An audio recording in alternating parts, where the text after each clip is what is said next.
listening to Radio Sputnik. Telling the untold.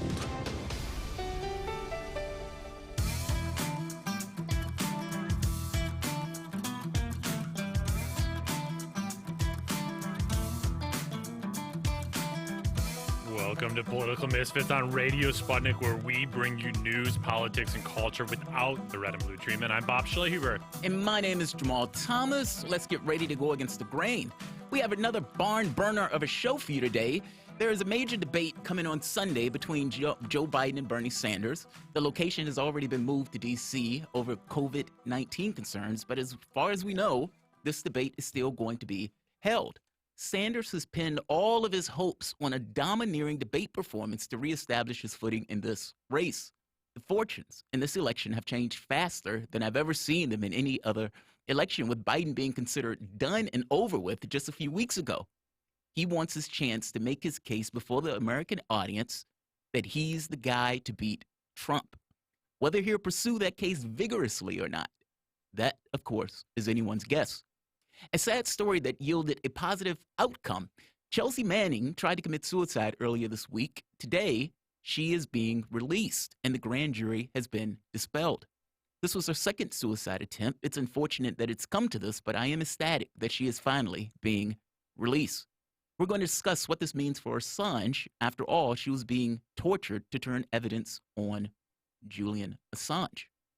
In the second hour, we're going to be diving into the effects of the coronavirus in Europe, the economic and the human costs, in addition to what Europe is doing to combat the virus, what's worked and what hasn't. And of course, today is Friday, so if you have something to get off your chest or you want to try to take the piss out of me, this will be your occasion. Come at me, bro, if you're strong enough, if you want your shot at the title. I'm coming at you. You coming at me? Uh-oh, Bob has already said it. I'm coming at you. I'm coming at you. All right. So definitely call in. We love your calls. We love the engagement. So feel free to call or tweet. But first, I have to start here. This has been a difficult day. I was set to do this particular monologue last night, but the events end up pushing this commentary into the morning. Now, despite me resting on it, despite me sleeping on it, the intensity of my angst is not deadened one iota. Despite the proclamations of my wife to the contrary, I'm not being overly dramatic or hyperbolic. I'm just matter-of-factly explaining the stark and perturbed disposition. I am in the throes of apocalyptic disappointment, melancholy and infinite blackness, prodigious despair greater than any man has ever been cursed to bear. It is a tale of existential angst, or stakes, missed opportunities, and incongruent messaging. I would explain and I would recount as calmly and as stoically as a man that has suffered such trauma can, but let me say this. I've come to the stark and unfortunate conclusion that Bernie Sanders is just a selfish old man. Yes, this is part tongue-in-cheek, but this is also part unquestionably true. We are currently in the middle of a global pandemic. Trump's incompetence will cost lives. Joe Biden comes out and gives a boilerplate, nothing burger speech. And you have the religious, of course, who are trying to pray the virus away. Let's hear Kenneth Copeland get some Jesus involved in dealing with the coronavirus. Put your hand on that television set. Yes, Lord. Hallelujah. Thank you, Jesus. Thank you, Lord Jesus. He received your healing Yes. now. Say it, I take it. I take it. I have it. I have it. It's mine. It's mine. Mine, Bob. I thank you and praise you for it. Yes, Lord. And I forgive if I have aught against any. I forgive. Right on. And I praise you that I'm well and whole. I praise you that I'm well and whole. You just see According to the the TV Word having of the God. coronavirus on it, touching the screen. Also, his hands are wet, which is kind of gross, right? And I consider not my own body. Yes. Consider not my own body. I consider not symptoms in my body. I consider not symptoms in my But body. only that which God has promised. You better consider, look, Only that. don't listen to Copeland. Consider the symptoms in your body and make that determination of whether or not you're going to go to work. Look, you know what's not going to work? Jesus. This is the issue of science. Then we have a rational actor, Bernie Sanders. On Jimmy Fallon just a few days ago, Sanders, rational actor, connects this to issues of class. Let's hear Sanders. We have to make sure that everybody right now feels free when you're sick to go to a doctor, regardless of your income. And you know what? The government will pay that bill. Number two, we are the only major country on earth not to guarantee paid medical leave. So if you can believe it, there are people who are sick today who may actually believe they have symptoms of the coronavirus who are going to work because they have no income. You know, they're making 12, 13 bucks an hour. They got to feed their families. They go to work. We have got to do what every other country on earth does and guaranteed paid family and medical leave and do it right now on an emergency basis. There was a discussion recently. There's a lot of work being done globally in terms of a vaccine. And the Trump administration was saying, well, we can't guarantee that it will be affordable. We've got to worry about the drug companies. Well, that is a crock. That is ridiculous.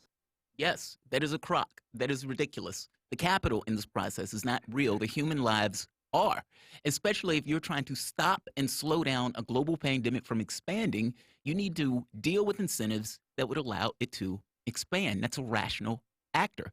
Sanders went further than this, having this fireside chat, or a modern version of a fireside chat, where he addressed the coronavirus directly. And this is the thing that aggravated me probably more than anybody else. Let's hear again rational actor, common sense proposals by one Bernie Sanders as he addresses the nation.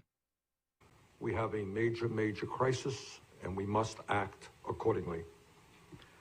Therefore, it is an absolute moral imperative that our response as a government, as a society, as a business community, and as individual citizens meet the enormity of this crisis.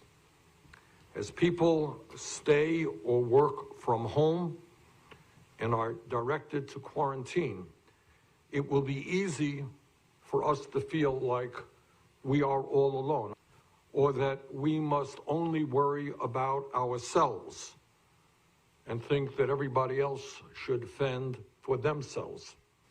But in my view, that would be a tragic and dangerous mistake. If there ever was a time in the modern history of our country when we are all in this together, this is that moment. Now is the time for solidarity. Now is the time to come together with love and compassion for all, including the most vulnerable people in our society. You heard that right.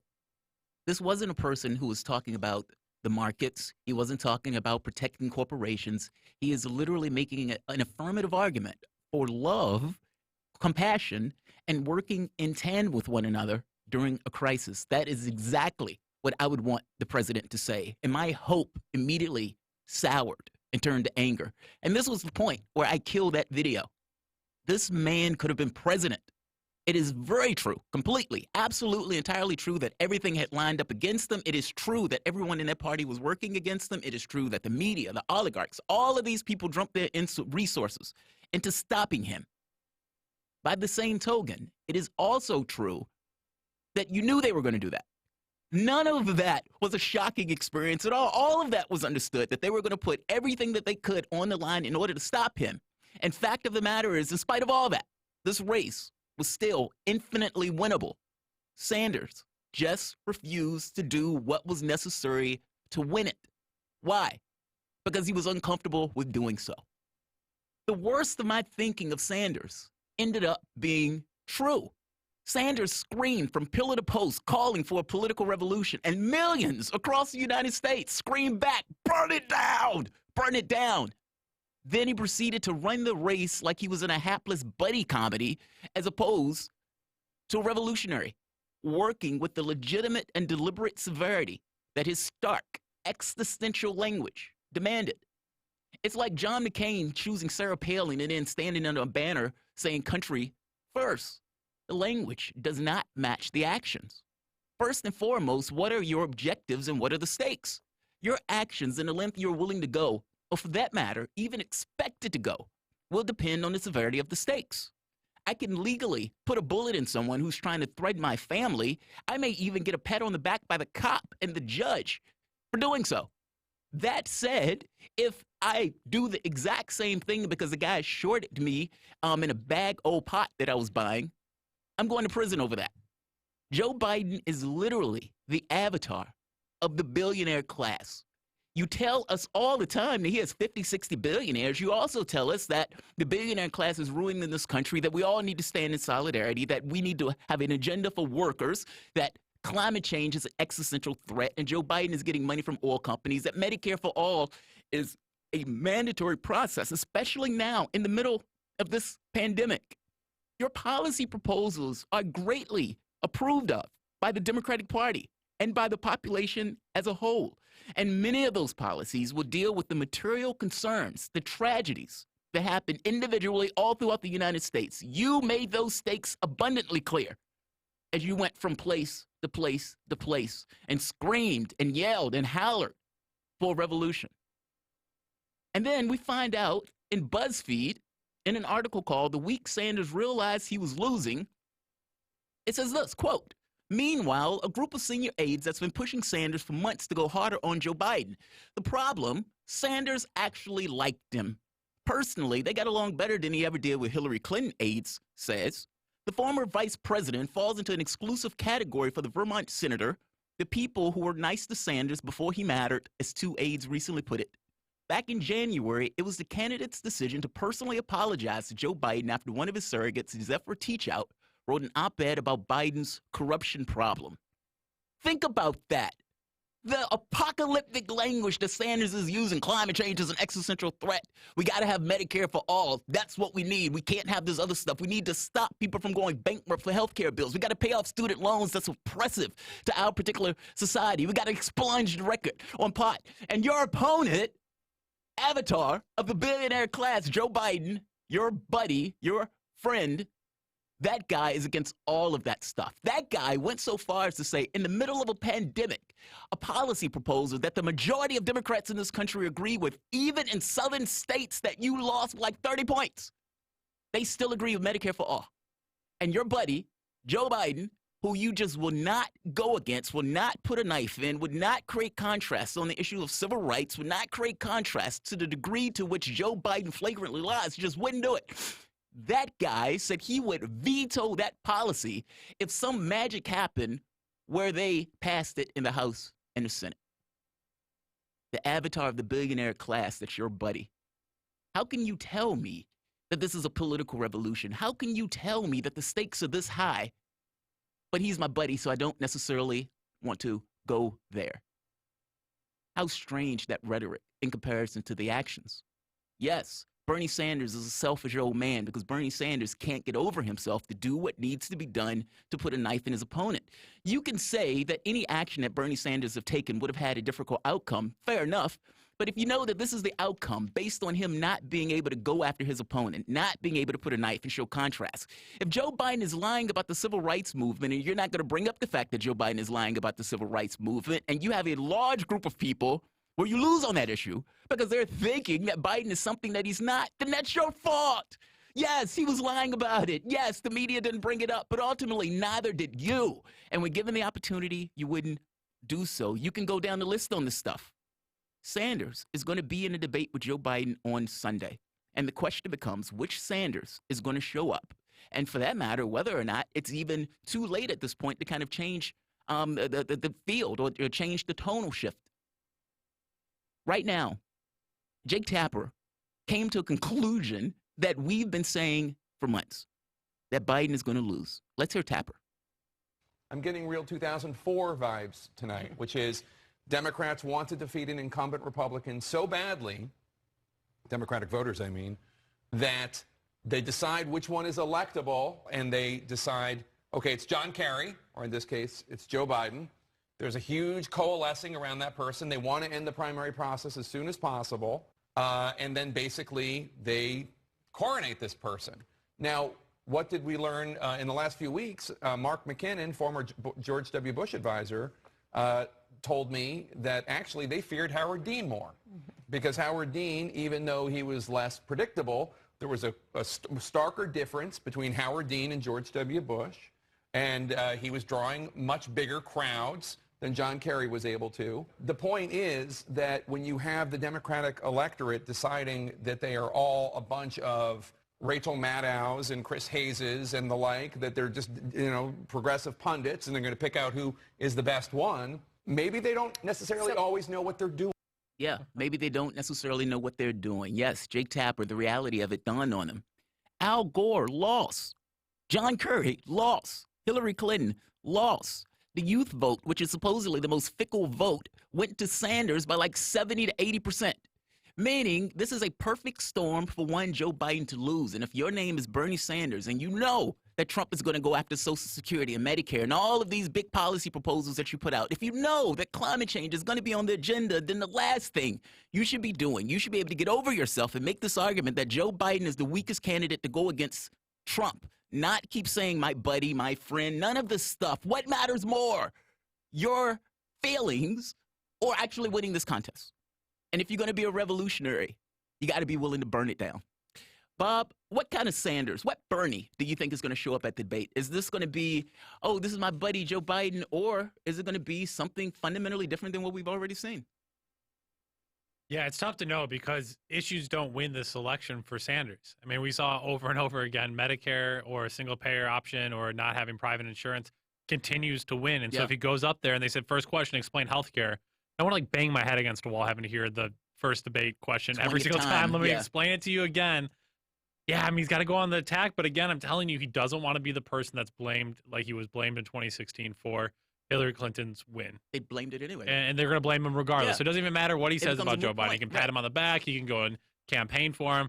People will say, oh, he should have never even challenged him in the primary. He should have just anointed Joe Biden. They should have canceled all primaries and the convention from day one. Did you see on fascinating MSNBC last night, another wrinkle in it all is them talking about how they didn't think that, at least Rachel Maddow, didn't think that the July convention would even happen. I saw that. And so now they're saying it was with Lawrence O'Donnell as well, the sellout there. Basically saying like, well, what are they going to have to happen if there's a delegate fight or if delegates can't show up to vote or if there's something on the floor? So it's now even more evident that if Bernie Sanders does come back, and it was fascinating to see the numbers. Barack Obama was down more when he won in 2008. And so now if you do have any type of brokered convention and no one's there, I mean, just everything seems like it's not, yes, obviously the coronavirus is like very real and you can't pray it away, but now just everything seems like an excuse for like tougher immigration policies. Well, I don't know, coronavirus, cancel the convention, coronavirus. Let's cancel this race. So like everything is like not having the debates on. I still don't think this debate happens on Sunday. You don't think so? It would be, I mean, and talk about such a good opportunity, though, for Bernie Sanders to come swinging, because aren't people just going to be bored at home watching this? That was my thought. And so it seems like the numbers of people watching this will be higher. It's the first time it's one-on-one. Since Super Seems Tuesday. like a great setting. I can't believe they don't let Joe Biden sit down. They shouldn't have. They shouldn't have allowed that. I mean, to have the first 10 debates at that kind of model and then to basically now change it at the last second, it's not like every single one-on-one debate is a town hall style. I guess there's been plenty. I mean, the Biden, what's her name?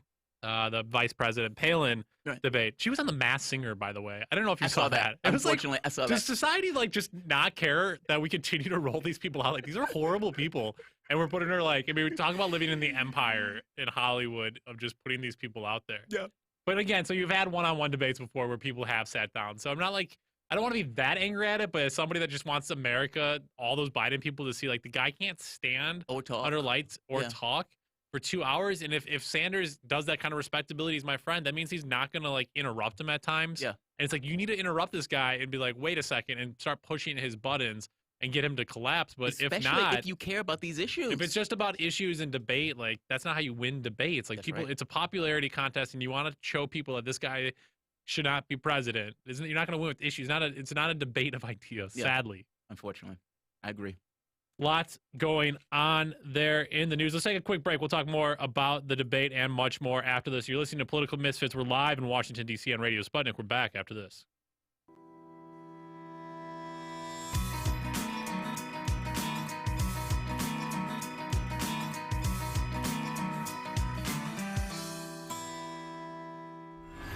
Feeling kind of blue, but maybe also kind of red, and kind of purple, and kind of alone? You've got a friend on Radio Sputnik. Tune into Political Misfits from 12 to 2 Eastern Time, Monday through Friday, for news, politics, and culture without the two-party bias. Catch us daily on 105.5 in Washington, D.C., or 102.9 or 104.7 in Kansas City. Or find us on Twitter, Facebook, YouTube, Spotify, or wherever you get your news. Ha! Do you have access to a radio? Yeah, it's me, Max Kaiser. I'm here with Stacey Herbert. We have a new show on Sputnik called Double Down. It's business, finance, economics, ka-ching, bling, and everything in between. That's Double Down on Sputnik. Tune in!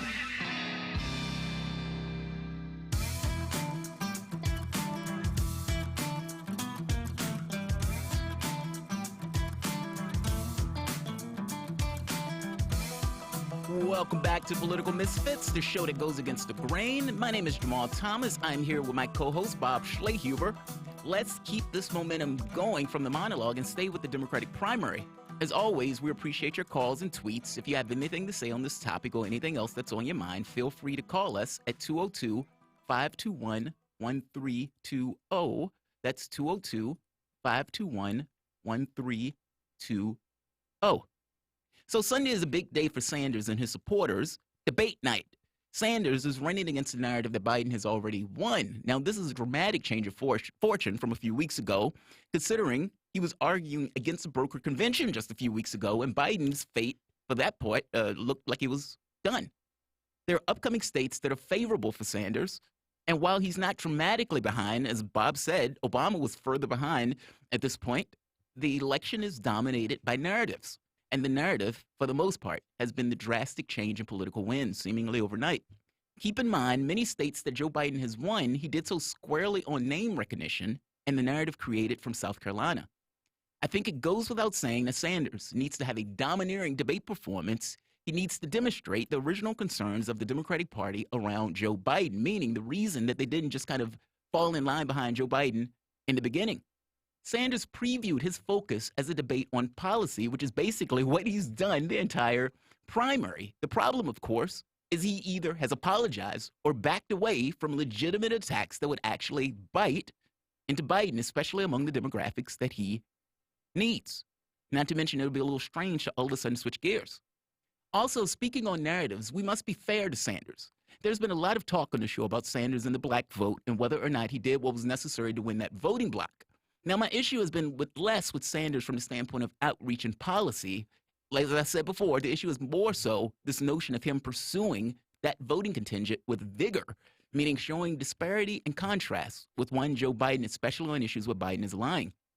We have a surrogate of Sanders, Chuck Rocha. Now, Chuck Rocha is Sanders' secret weapon for the Hispanic outreach. And as you know, he's been winning that demographic in spades. So Rocha is on Cristobal and Sager discussing directly the criticisms involving Sanders and the black vote, calling it a false narrative. So let's hear Rocha.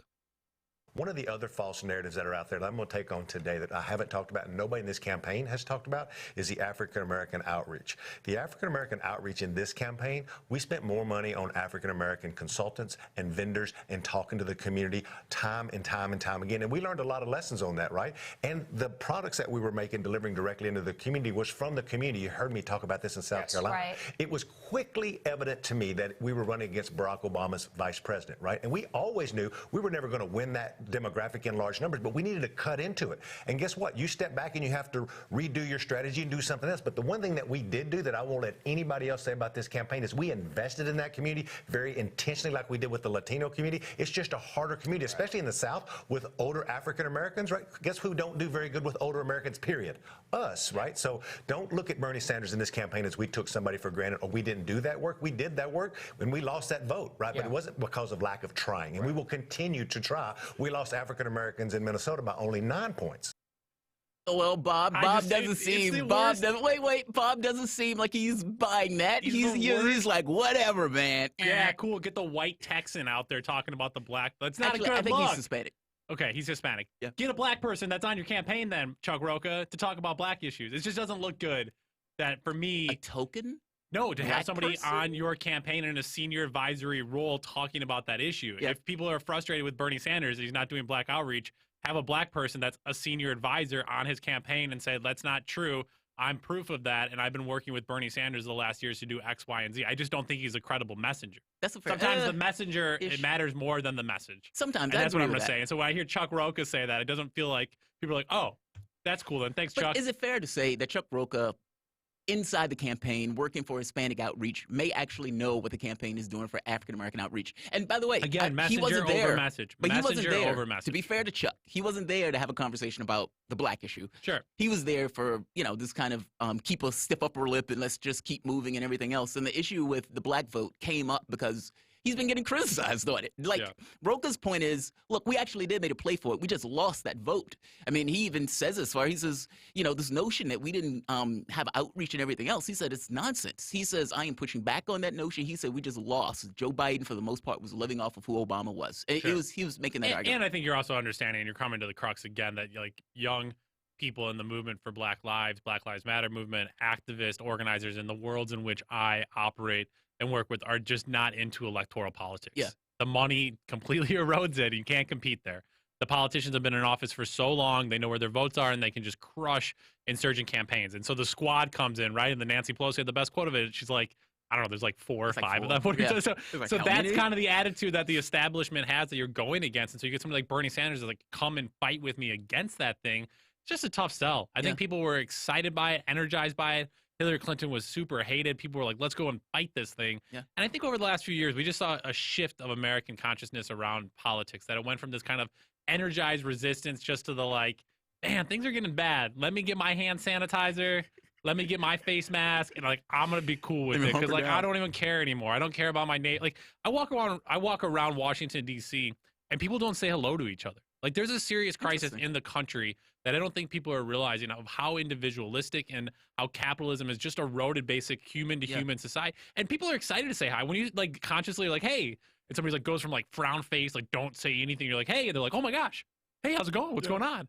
It's even like you think about like meeting friends. Yeah. There's so many dating apps. You can find a date quicker than you can find a friend. Yeah. And so I think you're also kind of coming up against that, like Robert Putnam's Bowling Alone some 20 years on, of just people not necessarily looking to one another to build community, to do organizing together. So much of it's individualistic. Yeah. People have issues, and I think that's important. I used to go to high schools here in Jamarl and teach, and I would always ask kids to tell me their name and what issue they cared the most about.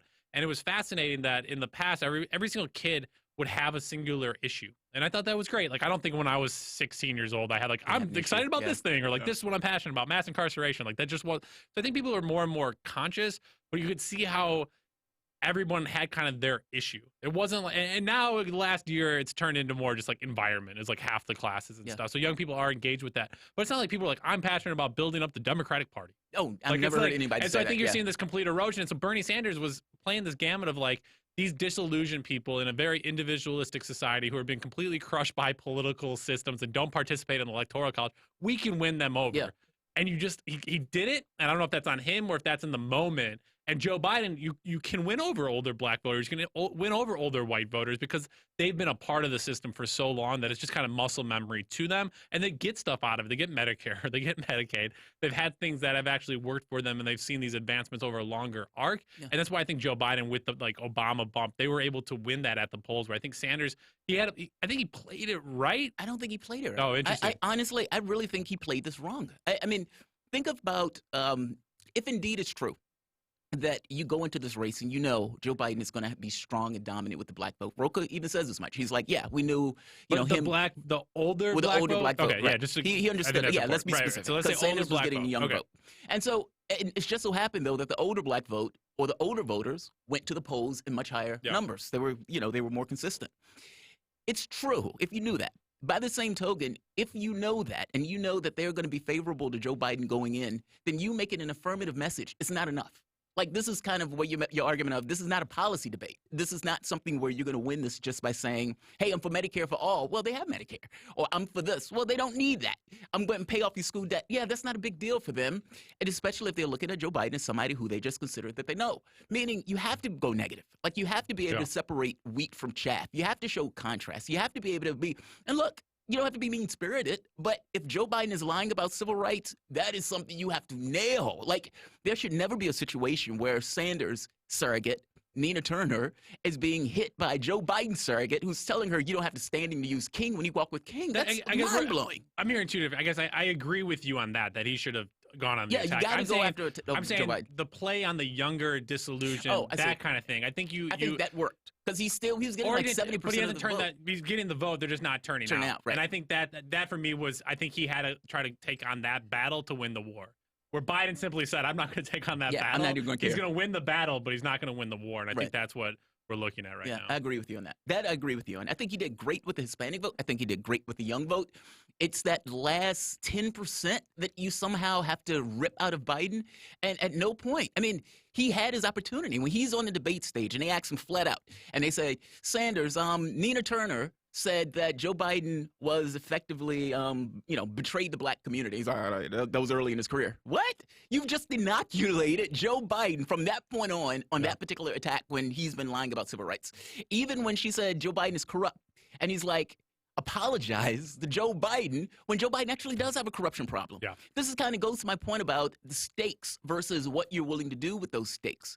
Ultimately, if you believe that Trump is going to get rid of Medicare, if you believe he's going to attack Social Security, if you believe he's going to get rid of Obamacare, if you think that he's going to be disastrous from the standpoint of climate going forward, if you think all of these things are true, and you see Joe Biden, who barely knows his name, barely knows where he is, could not remember Obama's name, got beat up on every debate stage, and is hiding, if you believe that guy is the best person to go up against Trump, I have to question why. Yep. And if you believe that he could potentially lose, then you need to do everything in your power to stop him from exceeding, meaning you got to get out of your comfort zone, and you have to be willing to go after Joe Biden. We just have a second here before we take a break. We're going to come back after this break to talk about Chelsea Manning being released from prison. We'll be joined by Radio Sputnik's John Kiriakou. I do want to just slip in this caller real quick before we do pivot.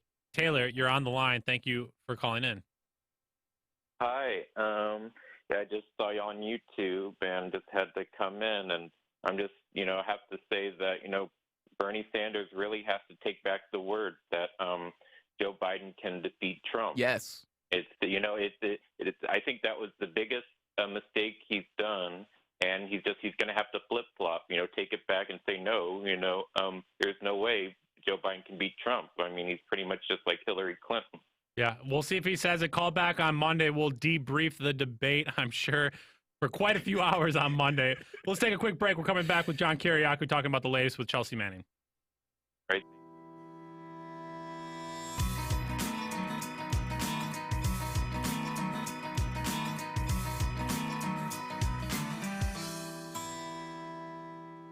Look, up in the sky. It's a bird. It's a plane. It's a Tic Tac UFO, man. Just like the one the U.S. Navy caught on video in 2004, but only came clean about it last year. No, I'm pretty sure it was a bird. Whatever. Get nerdy on Wednesdays with Revelations, the Political Misfits look into the world's mysteries, and a lot of UFO stuff. Are you bored? Are you lonely? Do you need a hug? Well, we can't give you that, but we can keep you up to date on Radio Sputnik.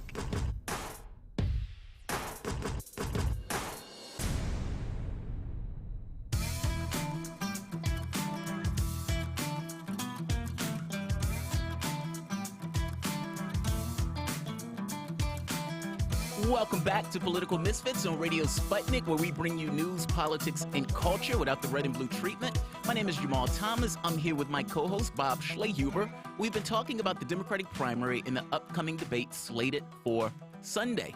Give us a call at 202-521-1320 if you have anything to say on this topic or anything else that's on your mind. So we have great news. Mind you, the great news comes after rather disastrous news yesterday that Chelsea Manning tried to commit suicide. However, today, federal judge Anthony Tringa ordered the release of Manning after the grand jury investigating WikiLeaks was dismissed. The court finds, quote, the court finds that Mrs. Manning's appearance before the grand jury is no longer needed, in light of which her detention is no longer serves any coercive purpose. The key word is coercive. Mm-hmm. The whole point was that they could keep Manning in prison and torture her for as long as they thought they could get information out of her. And at this point, I suppose they realized that she would rather commit suicide than actually give up information. In August, before being taken into custody, Manning bravely addressed the press before submitting to the hearing that would ultimately land her in prison. Let's hear make this case. I will not cooperate with this or any other grand jury.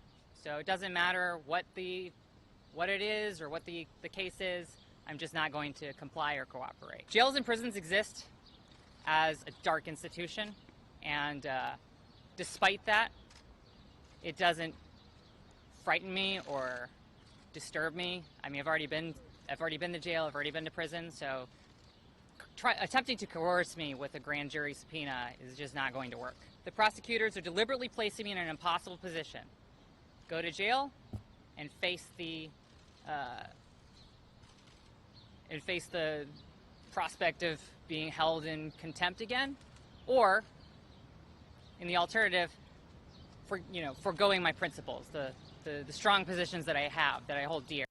Again, the entire point of the case was that as long as we believe we can force you to capitulate, we can continue to torture you, which is, again, why Manning kept making the statement, "You're not going to coerce me." Unfortunately, Manning's difficulties will not end with her release.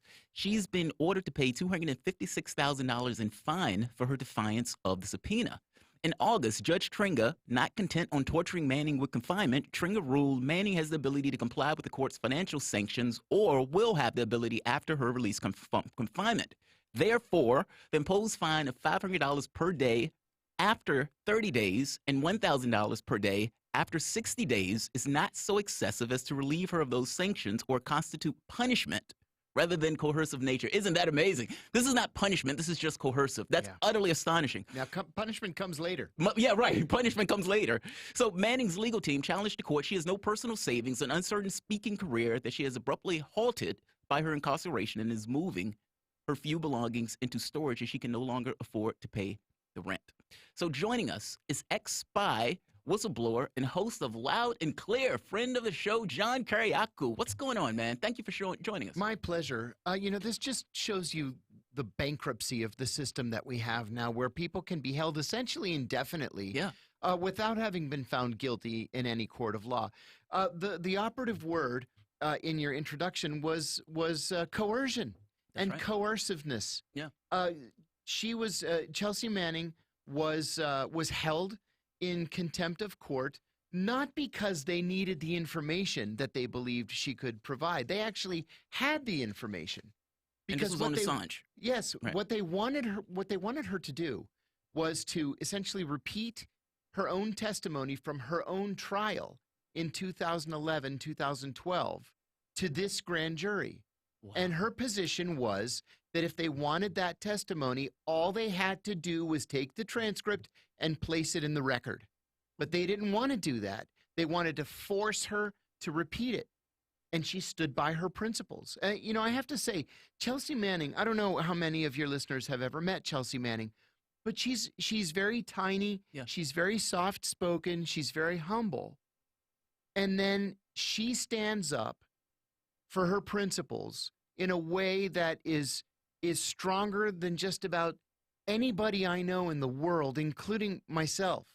I have nothing but mad respect for Chelsea Manning and the way she stood up. I mean, we're talking about torture. I mean, either in a military prison or and this is not, this is putting a human being in a cage in order to get them to capitulate. And she said no. And the court had the benefit of a psychiatric report from many months ago saying that Chelsea Manning sees these moral and ethical issues in very clear-cut terms of black and white. That's right. And that she would not compromise her principles and testify against Julian Assange. So the court knew that she wouldn't testify, and the court elected to subject her to this torture anyway. Let me, because I want to be sensitive to this, because I'm full on board with Chelsea Manning and discussing what's happened to her. Some people within the circles that have been supporting her legally, politically, throughout the community, we're frustrated. We're growing frustrated with her because she wouldn't just testify and say what she had already said. They're not asking for new information, and they simply said, look, I know principles matter, but at the same time, if we can get you out right now, just say what you already said if it's already on transcript. And so maybe there was some internal frustrations, I think, around this case. Yes, you're absolutely right. And I think her position was that she was afraid that if she answered those questions, she couldn't legitimately not answer new questions. That's right. And the court and the prosecution at the Justice Department would not say, whether privately or publicly, whether or not they were seeking additional charges against Julian Assange. And so I think Chelsea was afraid that she would inadvertently open Julian up to something more than the 18 felonies with which he's already been charged. Well, for that matter, herself. I mean, it's like I ask you a question, you answer the question, and now it's, well, you can't now claim that you don't want to say anything because you've already just opened the door by answering these other that's questions. actually a legal principle. It's very important, where you can't, in a court of law, you can't go up and answer some questions and then take the fifth on others. Right? You either have to testify or refuse to testify. And so I think she didn't want to get stuck in that. So what do you think this does now mean for Julian Assange moving forward? Is this a break for him, a good thing for him? He seems like he's also in the same place where they're going to keep going until they break him. Yeah, you know, I wonder, and I think we can't really be sure, because now that the grand jury has been disempaneled, that means one of two things, and this doesn't help us at all, really. What it means is it's been disempaneled because they're not bringing additional charges against him. Or it's been disempaneled because they've decided to bring new charges. They don't need Chelsea, and so they don't need to have the grand jury seated anymore. We really don't know. Julian's facing 17 counts of espionage and 1 count of computer hacking. Do they need more? Do they need more charges against him? I mean, like, what else? What do more charges at this point even mean if they already have them for those? And, just as an aside, too, when I was going through my own legal battle, I refused to take a plea for a very long time, and the Justice Department kept threatening me with additional charges, especially charges of obstruction of justice. They kept holding another half a dozen obstruction of justice charges over my head, and I said I didn't care, because there's going to be some plea offer in the end, and all those other charges are going to be dismissed anyway. Right. And that's exactly what happened. So in the event, it's the threat of it more than anything else. It's the threat of it. It's like but you get to the saturation point, Jamarl, where you think, okay, so I'm facing 175 years in prison, but they're threatening me with 185 years in prison. So, oh my gosh, I better testify, right? Or I better take a deal. Well, you know, you get to the point where you just don't care anymore. What's the future for Chelsea Manning on today? I mean, good question. He's like out of the spotlight, in the spotlight, seek asylum, just get the hell out of this country at the same time. It's got to be in the spotlight. You know, it's funny. Chelsea has become famous to the point where she's kind of put herself in a box. Right? It's like, what can you do? She's a legend in the LGBTQ community, and they took good care of her when she first got out of Leavenworth. They're the ones that got her this wonderful apartment in Bethesda, Maryland. They're the ones that helped her with speaking engagements around the country at universities and colleges and peace groups and things like that. That went away because she was incarcerated again. And I think that she has enough strong support around the country that she can probably get back into that swing and make a living, at least for a while. But then you have people like Jeffrey Sterling, for example, the CIA whistleblower, who has found literally nothing to do for a living and who will likely leave the country and teach overseas. Ed Snowden complained recently that he feels he's slowly becoming irrelevant. That he used to command $50,000 a speech. Now he's down to $5,000 a speech. And for colleges and universities, he does it for free, just so that he can continue to get his ideas out there. So this isn't a permanent, like, lifelong career, I think, that she's going to be able to do.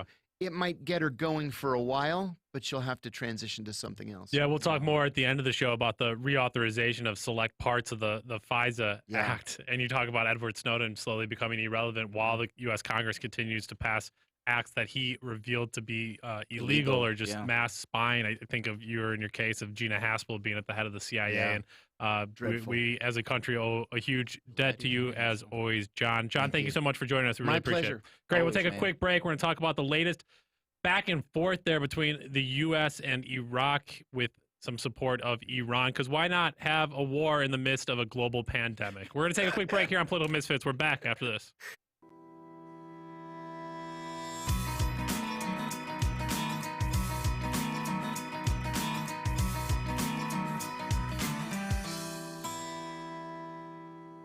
By Any Means Necessary is your guide to the movement and efforts shaping the world around us. From mass incarceration. No longer am I interested in or concerned with prison reform. I am interested only in the eradication of prisons. To the battle between police and water protectors. It was a pretty punishing disregard for the sanctity of human life, that unleashing water cannons on peaceful, prayerful water protectors.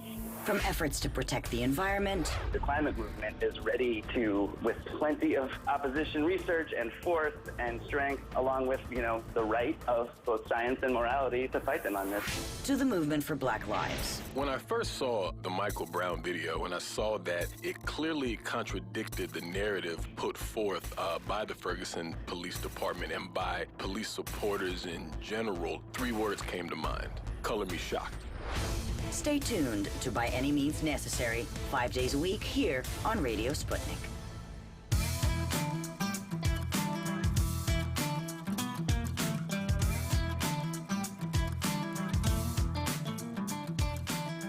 Welcome back to Political Misfits on Radio Sputnik, where we bring you news, politics, and culture without the red and blue treatment. I'm Bob Schlaber here with Jamarl Thomas.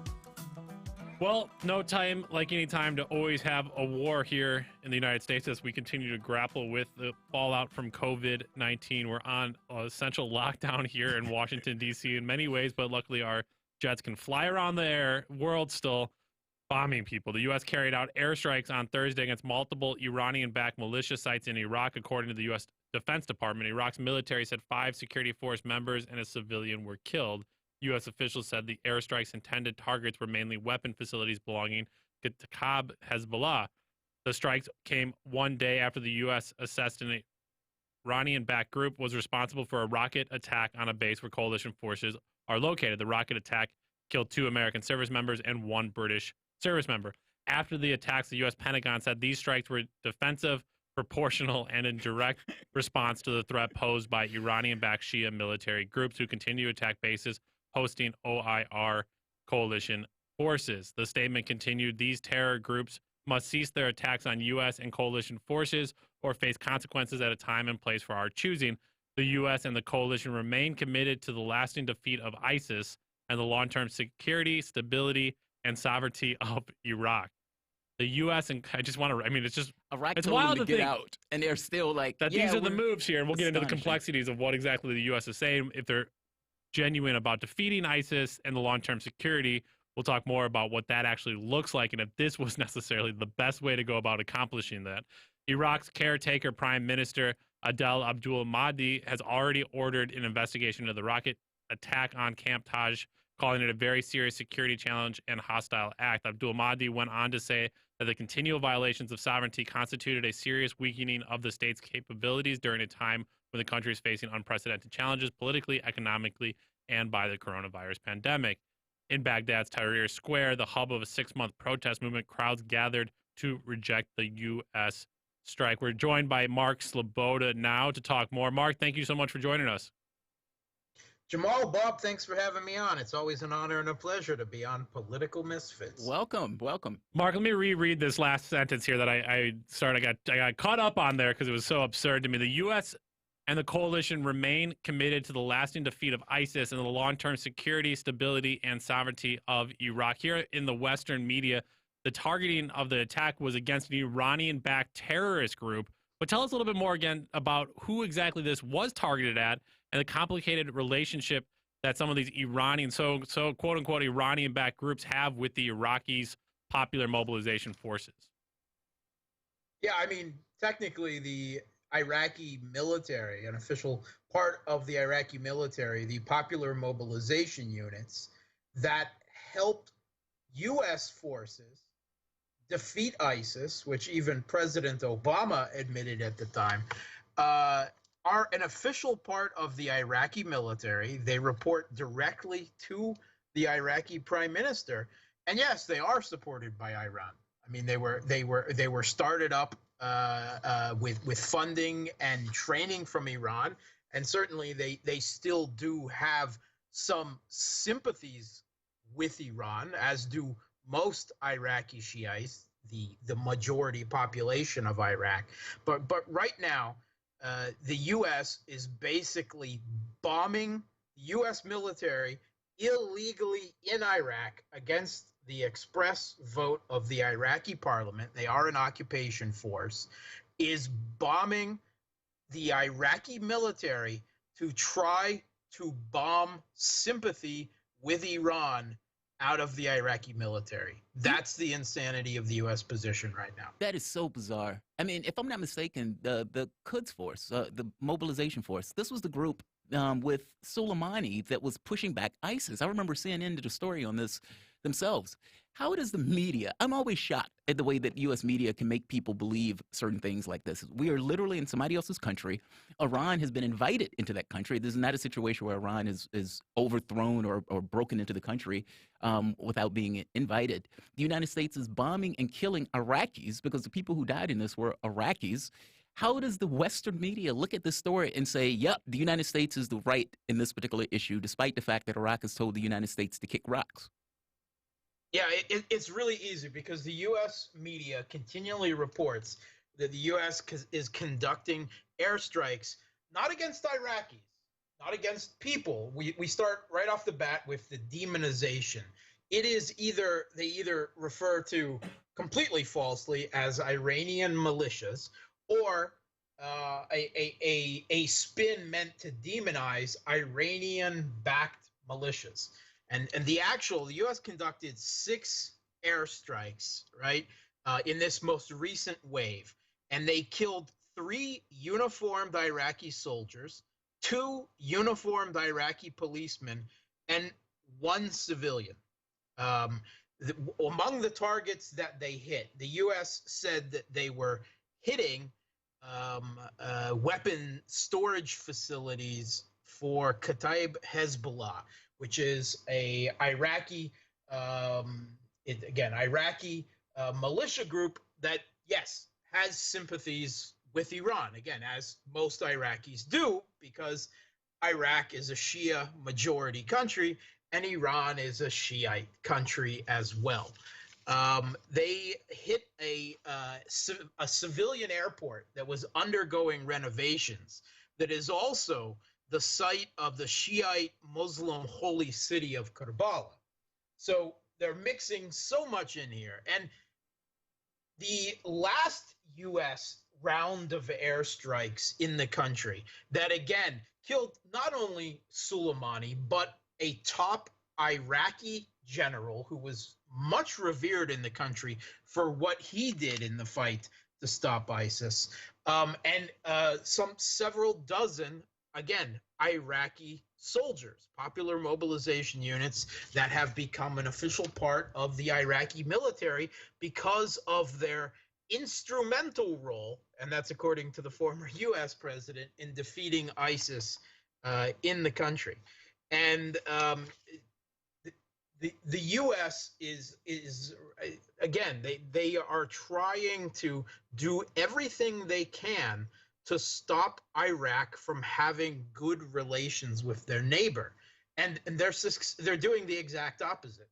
The last attack that they did, where one U.S. mercenary was killed in the country back in January, they also blamed that attack on one of their bases by Iranian-backed militias, again, Iraqis.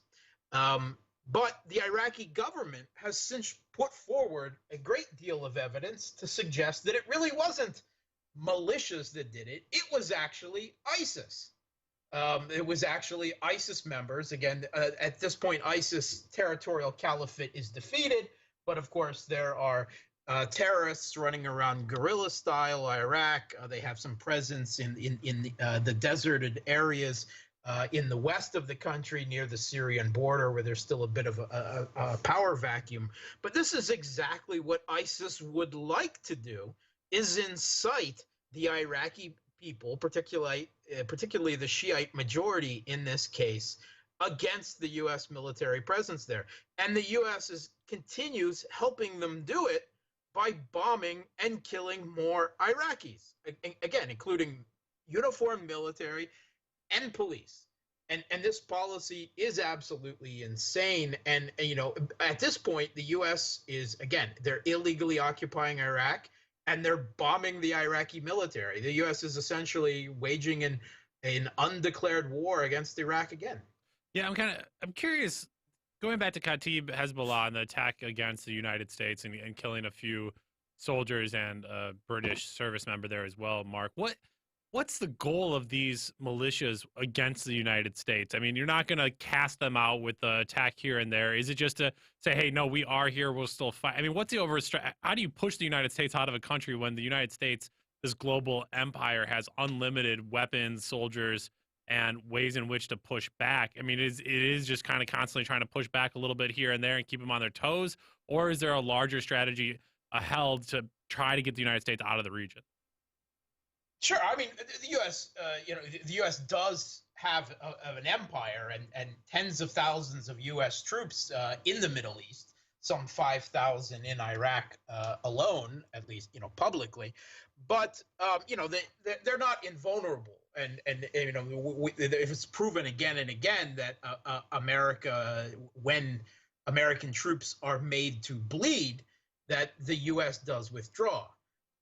And the U.S. has already withdrawn from Iraq once in the last decade when President Obama couldn't secure the rights of the U.S. military to remain there when the Iraqi parliament, the government wanted them out before.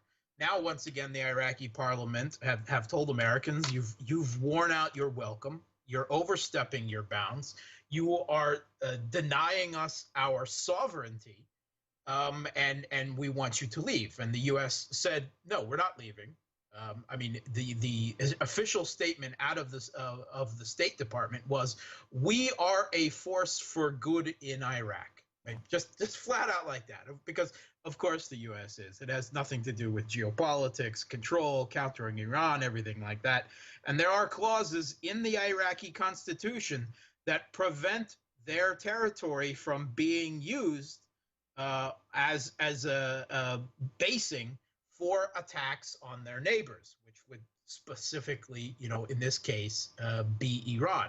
Iraq does not want the U.S. military waging a war against Iran, however, overtly or covertly, out of their territory. They don't want to be in that crossfire, and they don't want to be a part of it. And more than anything else, that's what Kataib Hezbollah wants, as do many other of the popular mobilization units, the militias, as does the vote of the Iraqi parliament. They want the U.S. out of Iraq, and the U.S. isn't going. And the U.S. president has made clear that if Iraq insists that the U.S. withdraws, that they will inflict heavy sanctions on the country in retaliation for trying to insist that their country has some sovereignty in the face of U.S. occupation. That is so weird. We'll leave, but only if I can choose when I leave. Yeah, don't tell me when I leave. So bizarre. How, this is so strange. What is the United States' objective in this, right? I mean, because ultimately this has not helped. I mean, look, if their main objective is to create a division between Iraq and Iran, well, this has failed. I mean, in fact, not just failed, it's been a catastrophic failure. The influence of Iran has grown based on the militarism of the United States in that particular region of the world. So is it they're just incompetent in the sense of foreign policy, or is there some other objective here that I'm just missing? No, everything the U.S. does in Iraq and Syria is both about Iran, which, for the U.S. political class is really about support and control of the Middle East through Israel and the Saudi Arabia, which are both, devout enemies of Iran. And this is the way the whole prism is playing out. If the U.S. was forced to withdraw from Iraq, that would be seen as a victory for Iran. It would deny the U.S. military that strategic positioning against Iran. But it would also mean that the U.S. wouldn't be able to maintain their also illegal military occupation of Syria's oil fields, because that is done through Iraq. The U.S. isn't going to be able to continually airlift. Yep, that's Mark. Mark, I'm going to have to let you go there. We're at the end of the hour. Thank you so much for joining us. That's Mark Sloboda. You can find him on Twitter. Mark Sloboda1. He's an international affairs and security analyst. Mark, thank you so much for joining us. You're listening to Political Misfits live in Washington, D.C. on Radio Sputnik. We're back after this.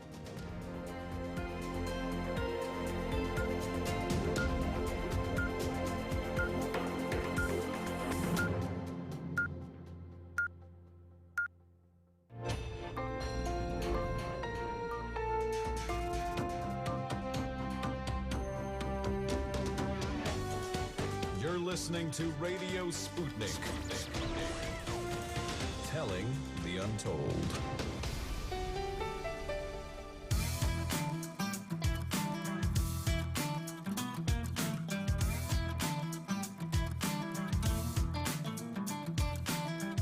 Welcome back to Political Misfits on Radio Sputnik, where we bring you news, politics, and culture without the red and blue treatment. I'm Bob Schley. We're here with Jamarl Thomas. Get ready to go against the grain. Lots to cover over the next hour, including the spread of the coronavirus across Europe and what the U.S. can learn from those responses. As always, we want your calls and tweets. You can reach us at 202-521-1320, 202-521-1320. Really interested, if you're out there listening, what the response has been by your local community elected officials, people in the grassroots, wherever you are. I can tell you more about what's been taking place here in Washington, D.C., a complete kind of shutdown of the city in many ways. Any gatherings over 100, 200 people have been canceled. You've had schools now. They'll have a teacher training day on Monday. Schools' spring break from April has been moved now to next week. And then the following week after that, they'll do what's called distance learning. So basically asking teachers to provide curriculum and lessons online. What does it look like in your hometown? Are the shelves losing product in stock? Are you able to get tests? Any of those kind of things, let us know. 202-521-1320. We spoke yesterday about the spread of COVID-19 in the U.S., but of course the virus is also sweeping across Europe. The WHO today said Europe is now the center of the pandemic. In a press briefing just an hour ago, the Director General of WHO said that Europe had more cases and deaths than the rest of the world combined, apart from China. Wow. Italy, with more than 15,000 cases and more than 1,000 deaths, has been under total lockdown all week, meaning people have been ordered to leave their houses only for urgent medical or professional needs. Shops, except pharmacies and grocery stores, are closed, and I've heard from folks in the country that those stores are monitored by guards to make sure not too many people are in the store at once. Wow. Matteo Renzi, a former prime minister of Italy, said today the red zone is in Italy, but in 10 days, he warned, it will be Madrid, Paris, and Berlin. Italy needs to show how to stop it. He went on to say, if it fails, the red zone will be Europe. Italy was the first nation in Europe to be affected so badly, the country's foreign minister said yesterday, but I hope it also means that Italy is the first one to leave the emergency behind. Italians can only hope so. We had doctors earlier in the week saying that the healthcare systems in the north of the country were one step away from collapse. CNN reported there were massive prison riots after prison visits were canceled, with inmates dying in the chaos. These are the kind of ripple effects of this pandemic that people tend not to think about. Now there are indications that Spain seems likely to follow Italy in terms of explosion of the virus. Spain is expected to declare a national state of emergency tomorrow. On Thursday, Boris Johnson's chief scientific advisor, Sir Patrick Vallance, said the UK was 4 weeks behind Italy in terms of the scale of the outbreak, if not in terms of the response. France has more than 2,200 cases, the second highest in Europe, and will be closing all schools and universities as of Monday. Angela Merkel, Chancellor of Germany, said on Wednesday that, quote, given a virus for which there is no immunity and no immunization, we have to understand that many people will be infected. The consensus among experts is that 60 to 70% of the population will be infected, according to Merkel. Wow. But of course, that was never going to stop the Smurfs. The small town of Landernau in France, in either a moment of suicidal stupidity or, on the other hand, a defiant celebration of life, saw a record-breaking gathering of 3,500 people dressed as Smurfs, Jamal. They managed to get together just one day before the country banned all gatherings of more than 1,000 people. Today, no more gathering of 100 is allowed. The Smurfs there will maintain their record, at least until the end of the COVID-19 quarantines. We're joined now by Gilbert Mercier, editor-in-chief of News Junkie Post, to talk about the impact of the coronavirus in Europe.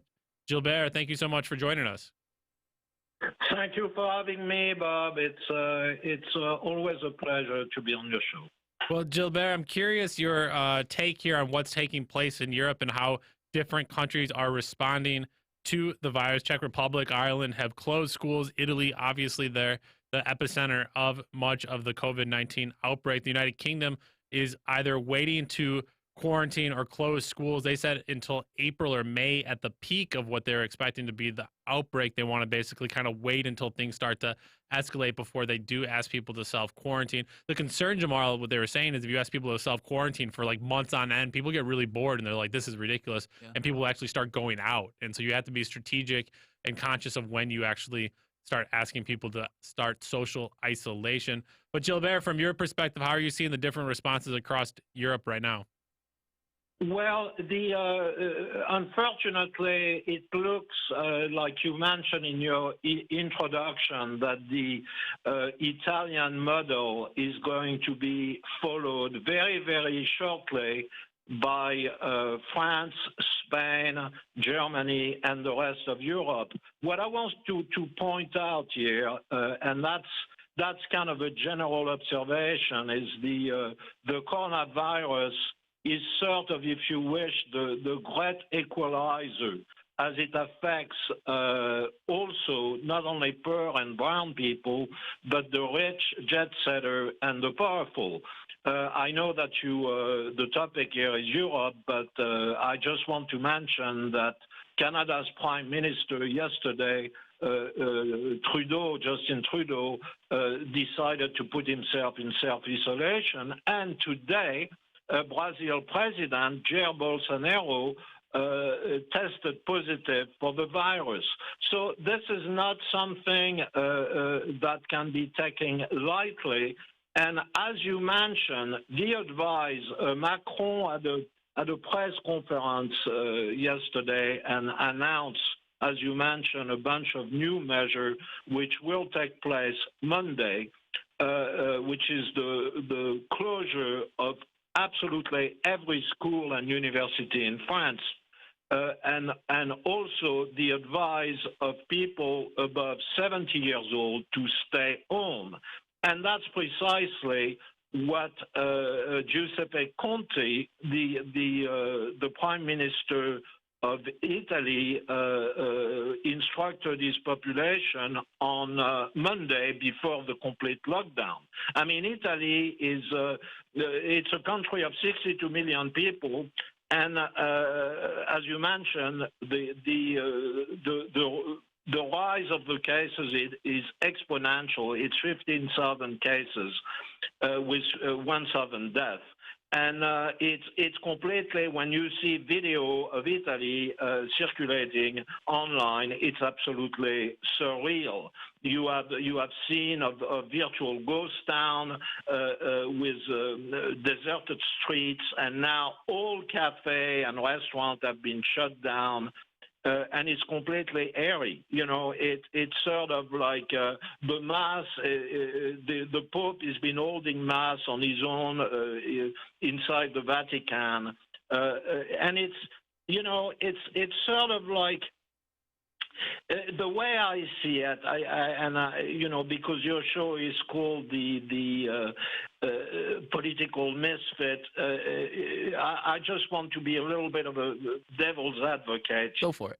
And you know, such a drastic measure, okay, which are applied right now in Italy and will be applied all over Europe and very likely all over the world, including the U.S.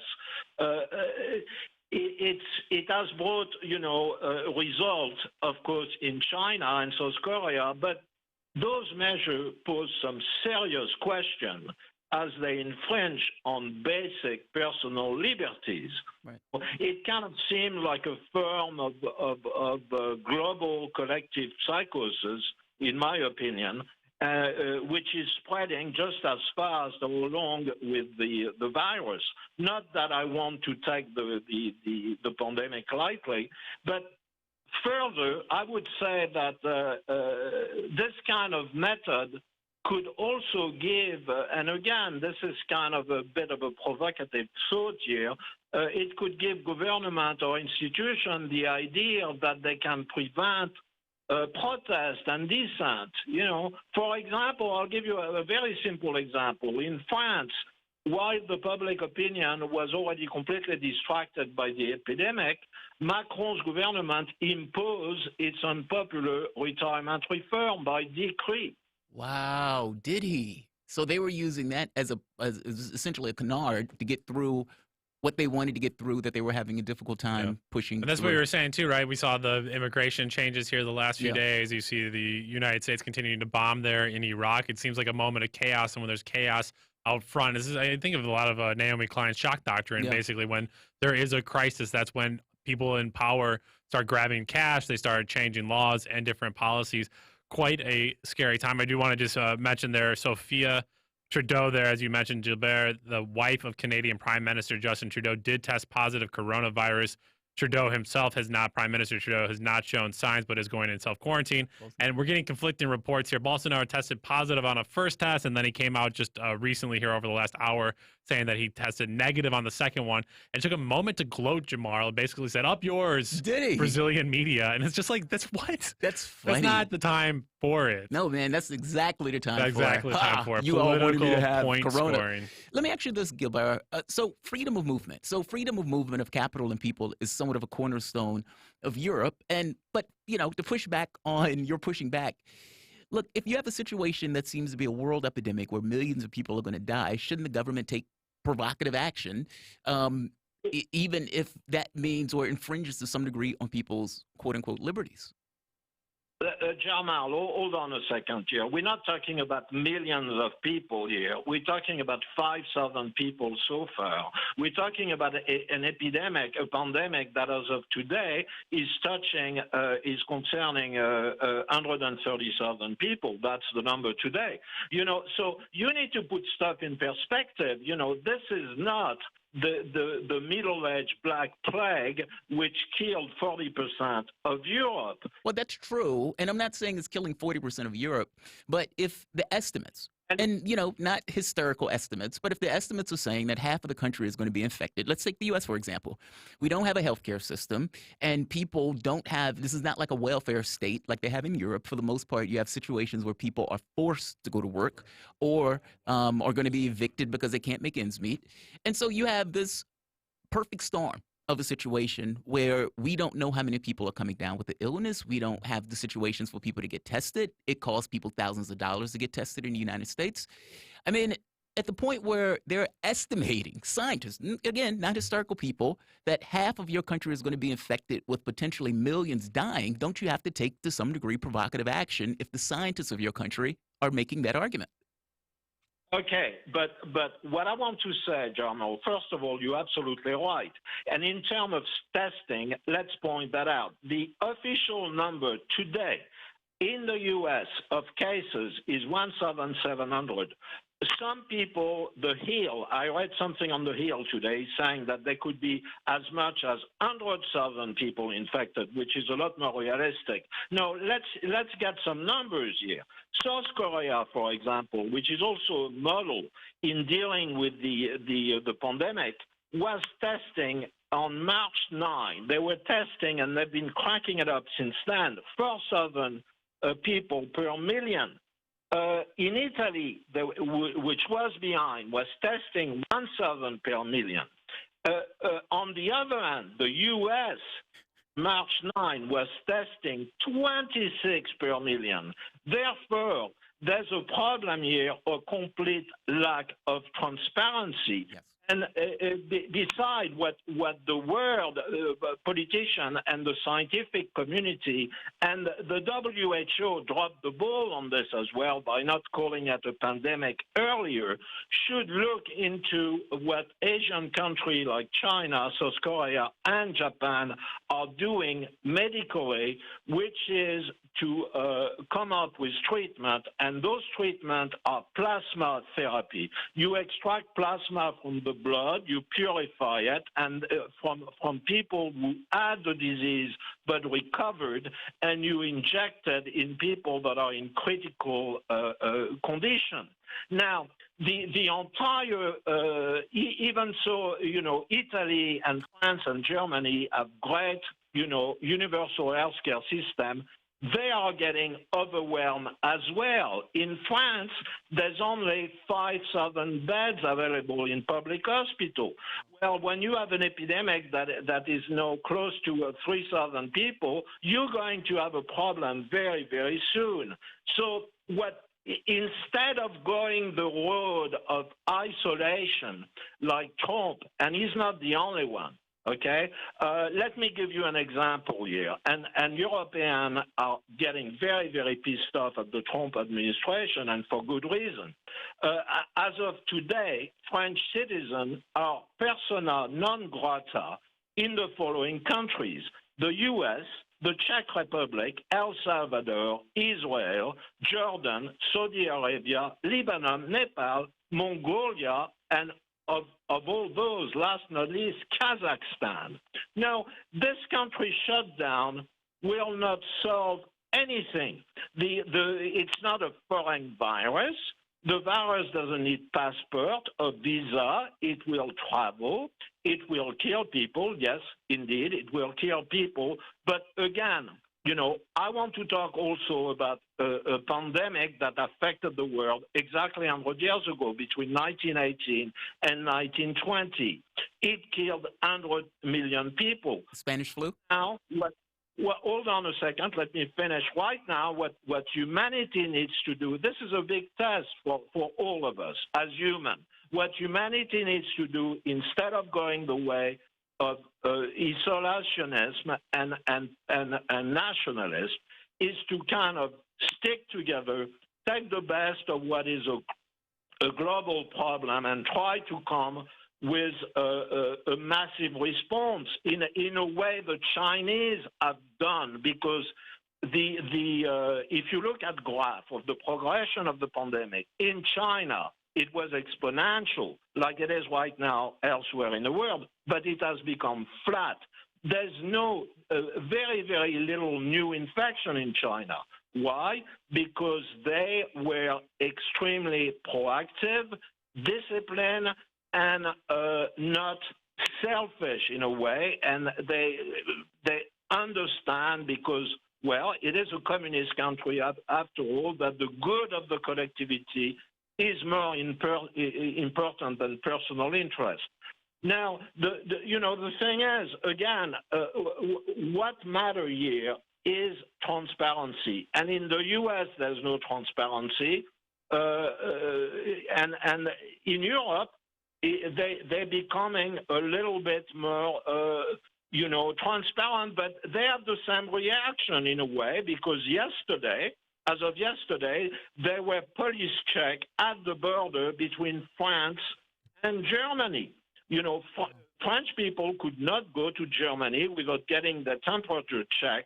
So there's this sort of like very strange human reaction of kind of fear and paranoia that is, setting in. And I think it's, again, I'm coming back to my sort of, argument that is a little bit controversial. It's really a slippery slope when you have like that a lack of transparency, and also an assault in a way on democracy, because tomorrow or next week, the federal government in the U.S. could install martial law instead of emergency. They could very likely, and this is not science fiction, they could very likely be National Guard, it's already in New York State, National Guard deploy everywhere, and people would not be able to go from, let's say, Texas to New Mexico. Yeah, it's quite interesting you say that. Donald Trump will speak at 3 p.m. here quite shortly. You'll be able to hear that here on Radio Sputnik. By any means necessary, we'll be live on the radio with you, covering the latest from Donald Trump's just a crazy week of different comments there from the Oval Office. Jamarl, I'm sure he'll have some more for us later on this afternoon. Yeah, we had everything from, there's no problem, to, oh my God, it's falling apart. So, Gilbert, one thing with, you mentioned yourself about the freedom of movement for Europe. I'm curious, how is Europe dealing with this? Because, like I said before, the U.S. does not have a strong social safety net. But Europe is known for its welfare states. And, the United States has a certain impression of it, but I just mean it in the literal sense of the word of just a social safety net. How has the social safety net helped with dealing with things like evictions or job losses or for that matter, like you said, a healthcare system, people can go get healthcare. But how has the safety net dealt with the concerns of the virus, the material concerns of the virus, in comparison to somewhere like the United States that doesn't have those things? Well, the safety net is there, and they're going to start printing money, a massive amount of money, which is called, there's an expression which is quantitative easing in the U.S. And I suspect, because there's also the people are keeping an eye on Wall Street, especially President Trump, of course, who cares very much about Wall Street, because this also will be, and people are talking about the 2008 crash. In my opinion, this is more going to be like 1929 crash. This is going to be, and it's turning that way, the great coronavirus, not recession, but depression. Because you don't have the economy, the Italian economy is at a standstill, and it's going to be the same in France. And what they're going to do, people are going to be unemployed, but that's going to be fully covered by the French government. They will pay people to stay home, okay? They are showing up big business, small business, and that's one of the reasons I think that eventually Europe will fare better. And as a matter of fact, Christine Lagarde, the new head of the European Central Bank, was on the hot seat yesterday because she didn't really reassure the other banks and the European government that the central bank, European Central Bank, which is kind of like the Fed here, would do whatever it takes, which is, again, printing money, But the reaction that, for example, the Czech Republic is having of banning any other EU country citizen to go there is completely ludicrous. That's kind of a Trump reaction in my mind. And again, what we need to do, we need to sort of, stick together and say, okay, we're all in the same boat. What are we doing? What can we learn from the Chinese, from the Korean, and the Japanese? Because the Japanese are the one. The firm is called, it's kind of a big pharma firm in Japan. It's called Takeda, and they are developing, and they're going to sell it very quickly. It's going to be on the market, a product that's called TAC-888, and that is precisely based on plasma. That was brought to my attention by my partner at News Junkie Post, Daddy Sherry, who is incidentally a top microbiologist. And so there's stuff going on. But again, what needs to happen is global solidarity. I mean, the circulation of merchandise is not enough. The circulation of capital is not enough. As a matter of fact, it's not much of anything. So we need to sort of not pretend that anybody can isolate themselves from this, but Europe is ahead of the game in a way. I mean, right now it's the epicenter. The epicenter has moved from China and South Korea to Europe, but I am confident that they will fare better than definitely than the U.S.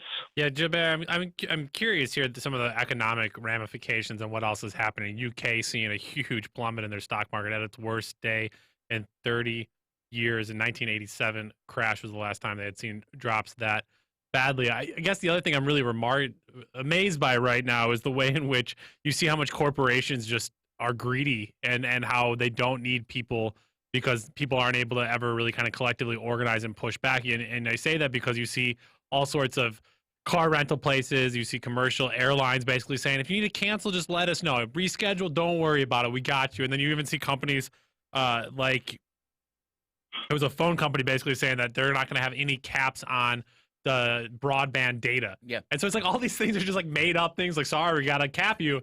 It's like, no, you don't have to. You have plenty of broadband data that you could share with everyone. It's just you have to make more money off of it.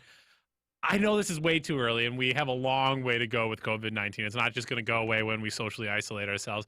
But do you think there's going to be any long-term reimagining, rethinking about what the economies in these different countries look like if they can't absorb a pandemic like this? And even you look in Africa right now, the locust outbreak that we've seen over the last months, more and more locusts in these places while the coronavirus is on its way. And so you have this mixtures of different shocks to these economic systems due to hyper-capitalism, and they're taking it to the gut right now, and they're going to expose themselves. I don't think the United States government can do a $1.5 trillion injection every few weeks if this continues.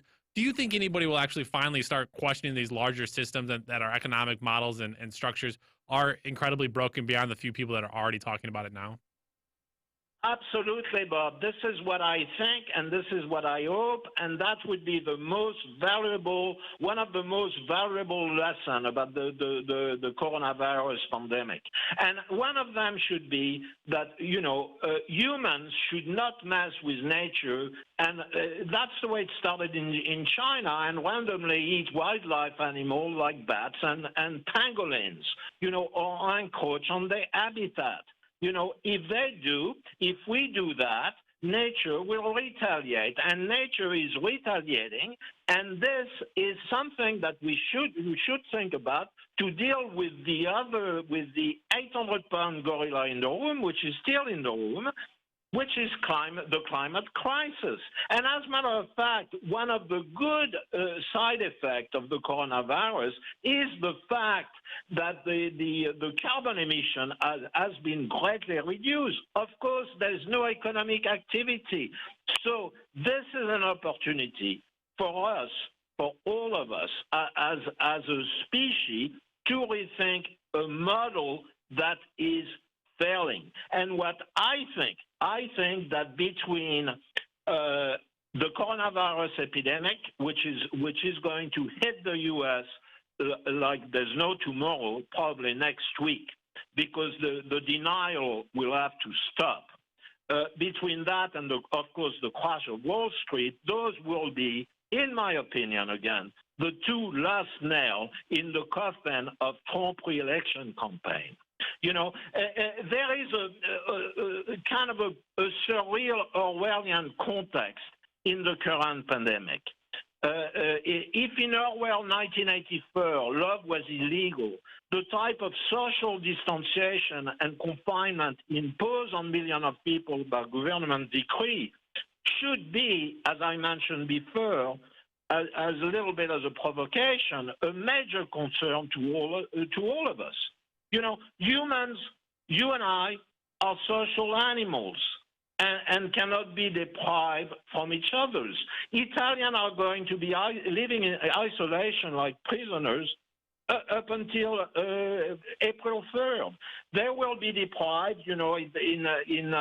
in Europe, football, European football is like a secular masses. All the games are canceled. Yeah, it was interesting, Gilbert, to speak to that point about why some countries haven't gone into isolation yet is because they're afraid that if they go into it too early, that people after a month just get so desperately bored and need that human interaction that they need to go out there. Jamarl, I'm curious, kind of same question to you.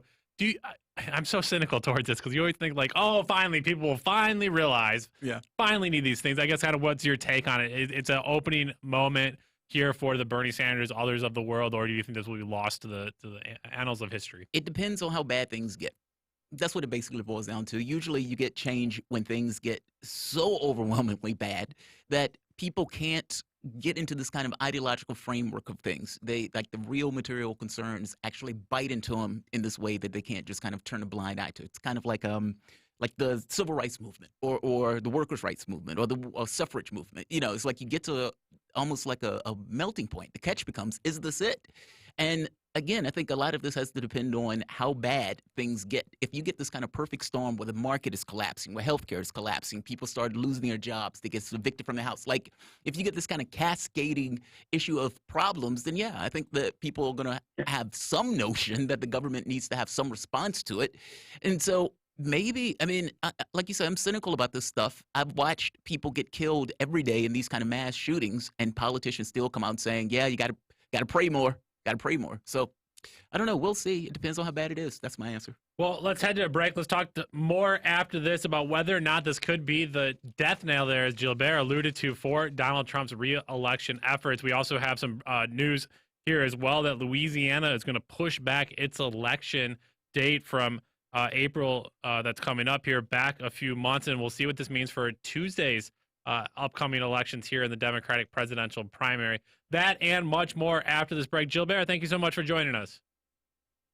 Thank you, Bob. That's Gilbert Mercier. He's the editor-in-chief of News Junkie Post. We'll be back after this. You're listening to Political Misfits. We're live in Washington, D.C. We're back after this.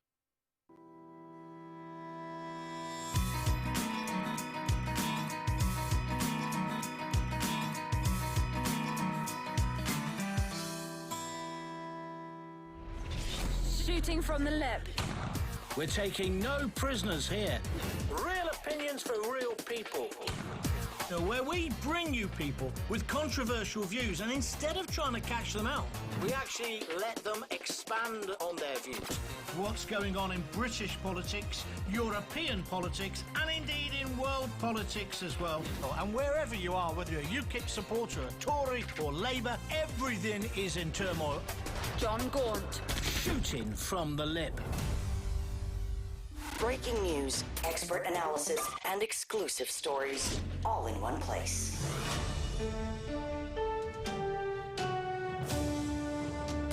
Radio Sputnik, telling the untold.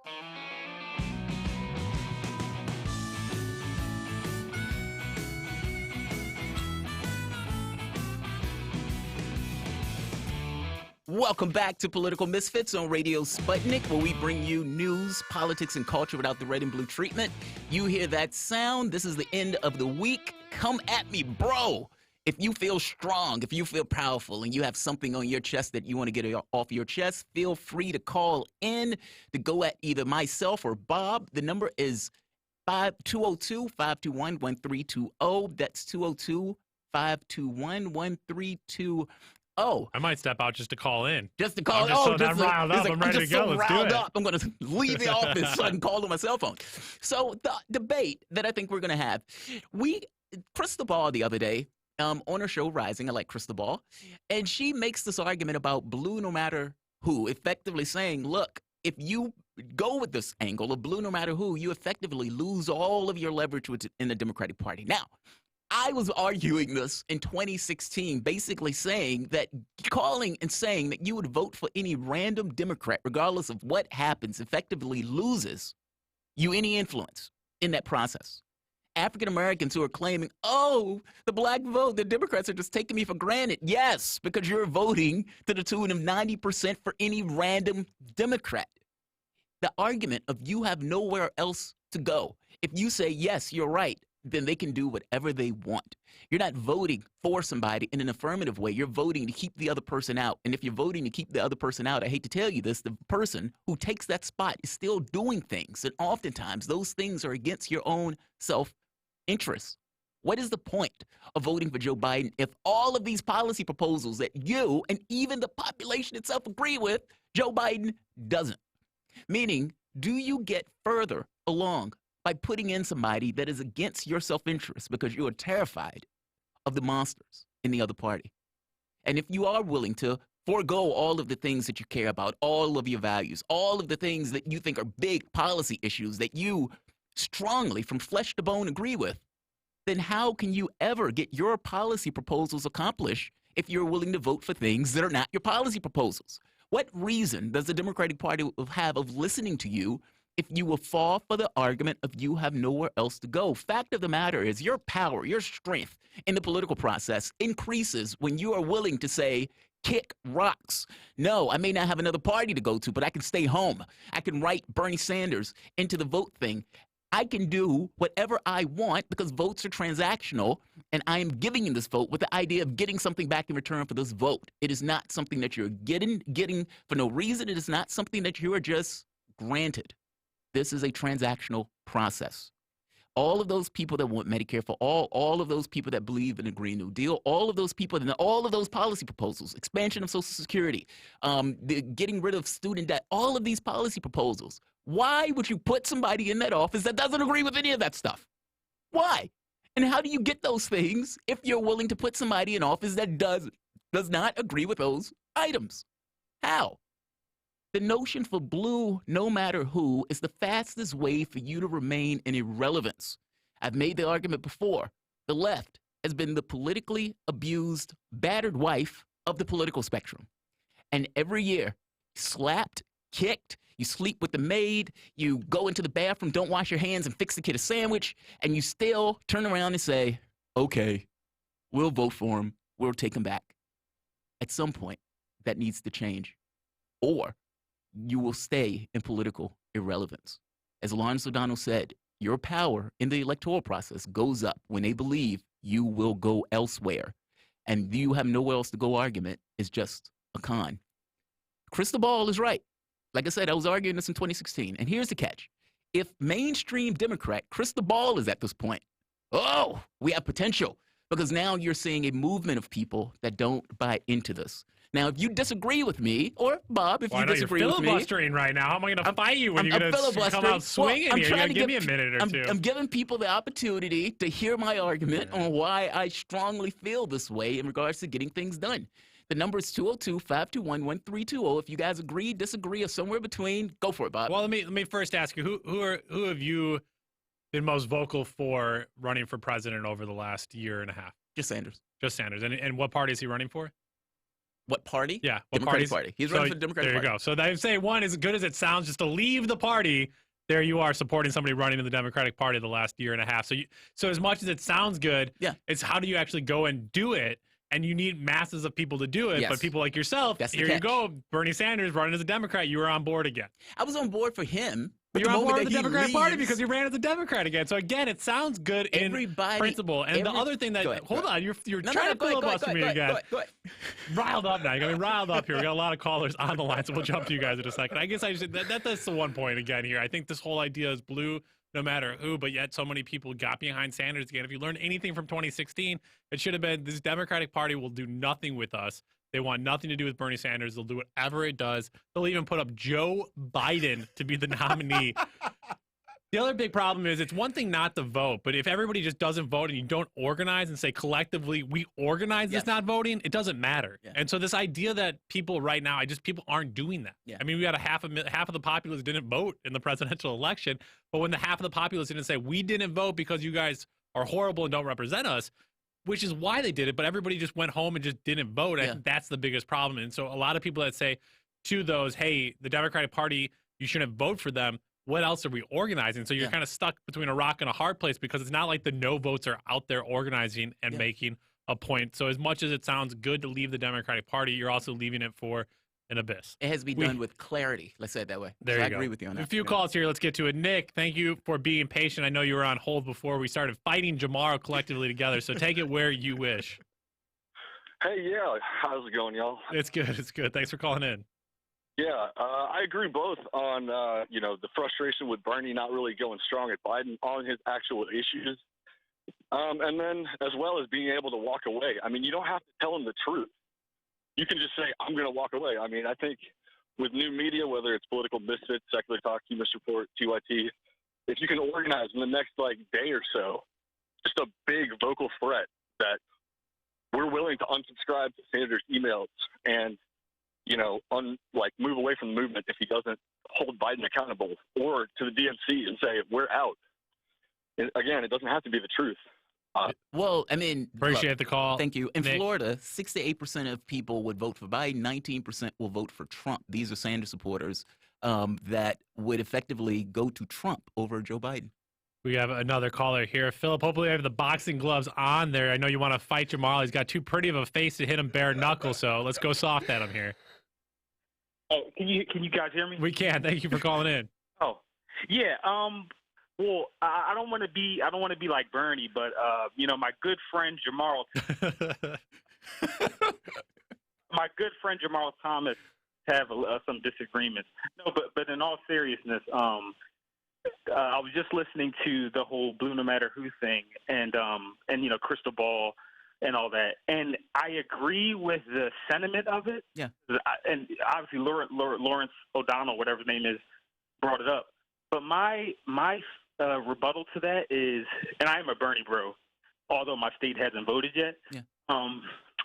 Being as though in 2016, a good amount of, Bernie supporters and maybe other infrequent voters or infrequent Democrat voters, they already chose Trump the first time. I was thinking what you thought of a strategy to maybe and this is assuming Bernie loses. I'm not talking about right now. This is assuming Bernie loses fair and square, like just gets pummeled. What do you think about the strategy of Bernie Brews helping Joe Biden win on purpose, so that we can basically frame it as Joe Biden won because of us. You guys wouldn't have won without us because of the Republicans' turnout, but because Bernie Brews put you over the edge, and we were so enthusiastic, and we, did a blitzkrieg on his behalf, and we destroyed the Trump charge. You guys won because of us, and we could hold it over their head for 4 years.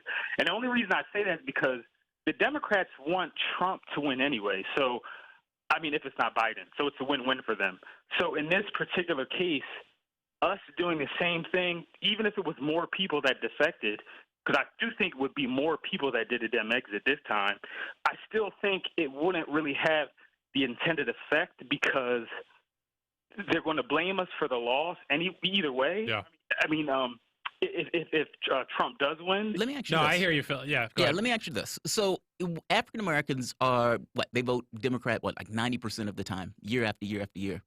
And despite that being a contingent that is absolutely and entirely necessary for any Democrat to win, particularly any race, do you think that the Democratic Party acquiesces to concerns of African Americans, especially material concerns, or do you think they just take the vote for granted because they just assume they're going to get that vote? Oh, well, obviously Democrats don't take black voters seriously, but I was going to say, I don't know if you know the numbers of just because anecdotally and just from what I've seen, I know more black people, and this is maybe not elder, 65 plus, but as far as between 18 and 40, 45-ish, I know more black independents and black non-voters than black Democrats. So, that's fair. But this is an age thing. This gets into the age thing again. I guess I'm just making the point that from the standpoint, Hillary Clinton got 90% of the black vote. And that's just on a random year. That wasn't because she did anything. That wasn't because she had any kind of policy proposals or anything else. It was just a random vote. It's the fact that you're willing to give that vote away is the thing that gets you ignored. And us lefties have been getting Democrats elected for years. Under Bill Clinton, they got him elected. Under Obama, they got him elected. It didn't necessarily translate into policy. That's what I mean. It's like you get ignored in that process unless it becomes extremely clear that they could lose and that vote is not taken for granted. Yeah, that's Philip. Philip, thank you so much for the call. It's hashtag Bernie Brothers. Bernie Brothers. That's not bros anymore. Right, Remember, we got to brothers. transform it into the nice, politeful outreach to the Bernie Sanders universe there if they want that strategy to work whatsoever. And if Joe Biden wants to win, and Bernie Sanders will endorse Joe Biden the second after the day thing's over with, and whether or not people follow Bernie Sanders at the end of his political career is a big question. Rod, you're on the air here with Political Misfits, 202-521-1320. Rod, thank you for calling in. Hey, what's going on, guys? Yeah, I just wanted to call and comment on what you guys were talking about. And, I like Jamarl. I really do. I learned about him. Yeah, he's like an all right guy. I know. Thank you, man. I appreciate it. I heard a butt at the end of that. Yeah, there was a butt somewhere. There's no butt. There's no butt. Okay. I learned about him after the 2016 election. He came on my radar, and I like Jamarl. Although there we are. Yeah, there we are. There's a knife. Although he's a Bernie supporter, which when I didn't really know anything about or much about Bernie pre-2016 election. I was in, I'm from Philly, and I saw the DNC convention going on, and I saw the support that he had compared to the AstroTurf support that Hillary Clinton had. And when I saw Bernie pretty much lay down and let Hillary Clinton and DNC do what they did to him and his supporters, I just never trusted the guy again. And I knew he was going to run again. I heard the rumors, and I saw Jamarl talking about it. I kind of figured he was, but as time went on, I saw him going along with the Russiagate, the Ukraine situations. Sticking up for everyone's his friend. Joe Biden's his friend. Elizabeth Warren's his friend, but they're not friendly to him. I just feel like this time around he was doing it again. He was just laying down. He's not really fighting back in the way I saw him in 2016. So, it just feels artificial to me that Bernie wasn't full heart into it this time. I agree with Rod, you, man. thank you so much for the call. I mean, my monologue basically was Sanders didn't lose; he got beat. There's a difference in those things. What do you get for supporting a Democratic presidential nominee for anything, Jamarl? Cadell, thank you for calling in. What's on your mind? Hey, hello, Political Misfits. Yes. What's going on, man? I was going to comment about what Bernie can possibly do tomorrow on the debate stage. Like, in the previous debates, you see Joe Biden, and he does sort of a strong denial sort of thing. And I mean, lying? You mean just bluntly lying? Yeah, well, I think there's like one way that Bernie can get past that. Instead of him actually saying what he's done, he has to suppose what he's going to do. So that way he has a more stronger case. Like, since this happened, this is what he's going to do. Give me an example. Like, well, just ask Joe on what he's. This is my Bernie impression. Well, you can just ask Joe about how he's going to cut Social Security. Yeah, Kat, I'll get your point. Thank you so much for the call. And obviously, that's the debate strategy has to be on where is Biden going to try to take his shots to get points on Sanders, and Sanders is either going to decide to say, hey, that's not right, and just kind of go, here's my position, or he's going to say, no, he's a liar. Yeah, he's a liar. You got to go there. We'll see on Sunday. Huge. It's going to be huge. I think there's a lot of people who are going to be watching this debate if it happens. Still, I'm still not holding my breath. Still believe you don't believe it happens. I wonder where let's see if we can find out where the CNN. I want to see where it's actually taking DC place. somewhere. Yeah, I want to know if people are protest. People are going to go there. Obviously, everybody's staying at home in social isolation, but I've been to several of the protests along the way there in Detroit and Miami. A lot of people, a lot of energy out there. So it'll be interesting to see what that feels like, a ghost town, or if people actually turn out and protest. Quite a few more callers here. Let's try to get to all of them here before the end of the hour. Aaron, thank you for staying on hold there. What's on your mind today? Hey, guys. So I finally woken up after Tuesday's Super Tuesday 2. And that'd be wild if you actually slept the last 3 days to wake up to like emergency shutdowns, $1 trillion. A heck of a 3 days there that you like slept Resident through. Evil, just walking around. There's nobody here. Right. Well, I have something to say to both of you then. I'm going to come at both of you. So first, Bob, I guess. So just because you support the Democratic presidential candidate does not mean you support the entire party structure. Bam. That's kind of. He said it. Doesn't make him right that he just said it, Jamarl. Easy. But go on. Okay, now to Jamarl though. So the problem with Bernie that I see is that he doesn't know whether to decide to run as an anti-establishment candidate or to be an establishment candidate. He's caught somewhere in the middle. Yeah. And he's been the main proponent of vote blue no matter who. He's basically been running as if he's lost before the primary's even over. So I think that's why we're seeing him decline so much right now. I agree.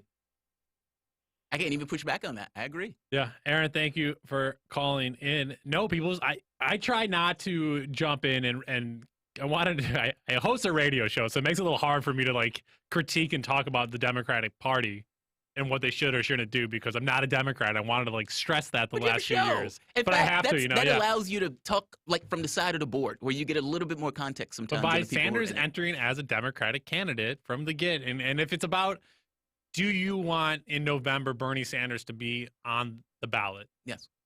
Hindsight's 2020, and it's too early to tell because anything could happen in the Democratic presidential primary. But if that was the question, if we could go back 2 years ago, I think a lot of people were saying don't run as a Democrat. Because at the end of the day, it's looking pretty up. It's an uphill battle right now, some months out, for him to be on the November ballot. And if the goal is to get on the ballot to allow all Americans, regardless of party, to vote or not, that will be the big question looking back eventually. Should Sanders have ran as an independent and really kind of split that party? But he chose to run as a Democrat, which was like an endorsement of the Democratic Party being the second other party and having a two-party system. The only problem is you have William, what is it? Wallace, the gentleman that ran under FDR. He was vice president for the first few terms there. Yeah, exactly. You know, he also one of the most popular people in the United States. He runs for as an independent and loses. He gets crushed. And look, a lot of it, it's not so much, all things being equal, of course I would want Sanders to run as an independent. I would want him to rip away from the Democratic Party. I was one of those people that was in that movement for Sanders to start a third party. He didn't have it in him. And, you know, there's an argument to be made of whether or not you try to, you know, board the ship and everything else. I am not of mind that the boarding of the ship thing couldn't have worked. Let me say it that way. Just looking at this race and the way this race went out, Sanders had clear chances in this race. So let's, you know, yes, everybody lined up against him. Yes, the entire party went against him. Yes, Elizabeth Warren was important in cutting into the vote. All that stuff is true. But if your name is Bernie Sanders, and after, with the context of 2016, and you decide to run in 2020, you have to believe and just assume that everybody who's not you is working against you. And you have to really make an honest decision about what matters more to you. Am I really trying to have a political revolution? Am I really trying to burn it down? Is it really that much more important to me where this is an existential threat? Does it dig into me that people are losing their health care or losing, they're going bankrupt because they can't necessarily pay for their health care bills? Does it dig in me? And does it dig in me to such an extent that I care more about the stakes than I do about being buddies with Biden?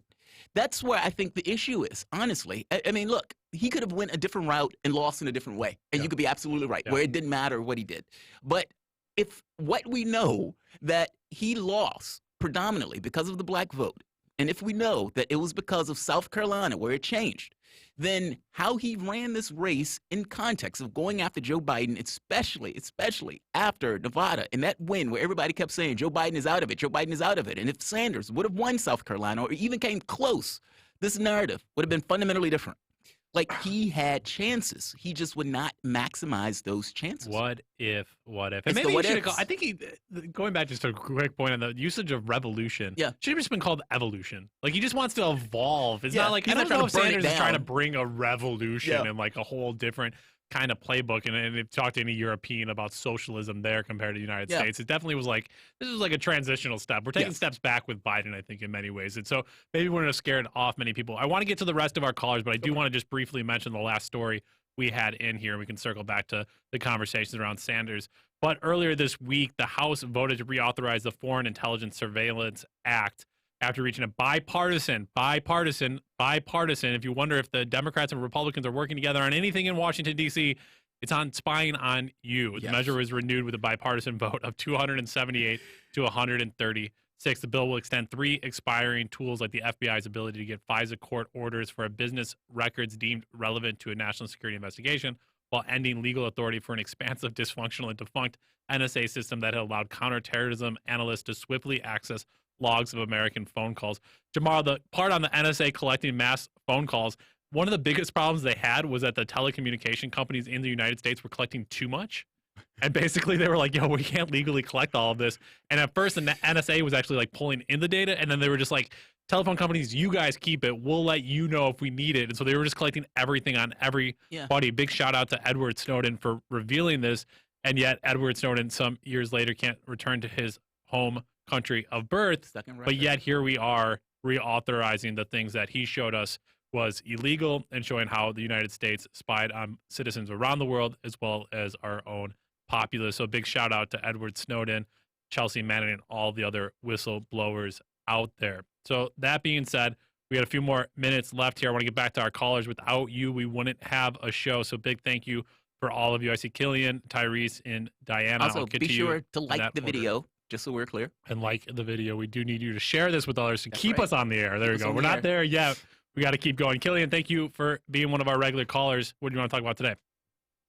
Hey, I think a couple of days ago, either yesterday or the day before, you'd said that a Sanders Hillary Clinton endorsement, you said that he could run with that. That would be a good thing. Although I would disagree with that just because any Obama endorsement would basically suck up all of the Hillary Clinton supporters that a Hillary Clinton endorsement would get you. And then, sorry, I went to Denver and I got way too ripped before I got on this call. But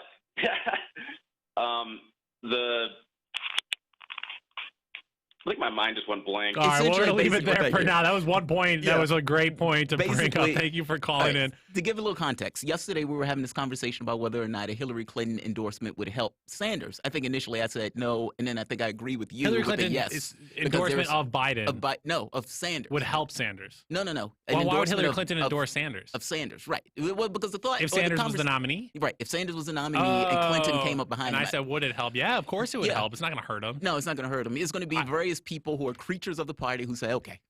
That's what I think. That's why I agree with you when I was like, yeah, I think you're right. All right, I was confused there too. I thought I had gone to Denver briefly and got too written myself. I was like, what did I say yesterday?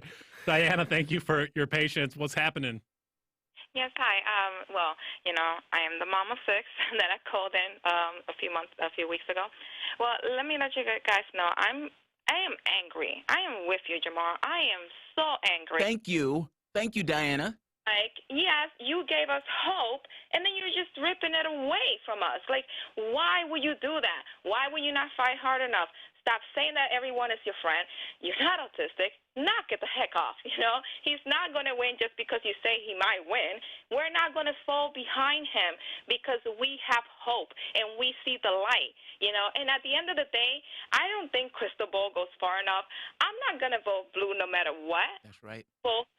Red no matter what, down the whole ballot, because if I got to be screwed, everybody has to be screwed with me.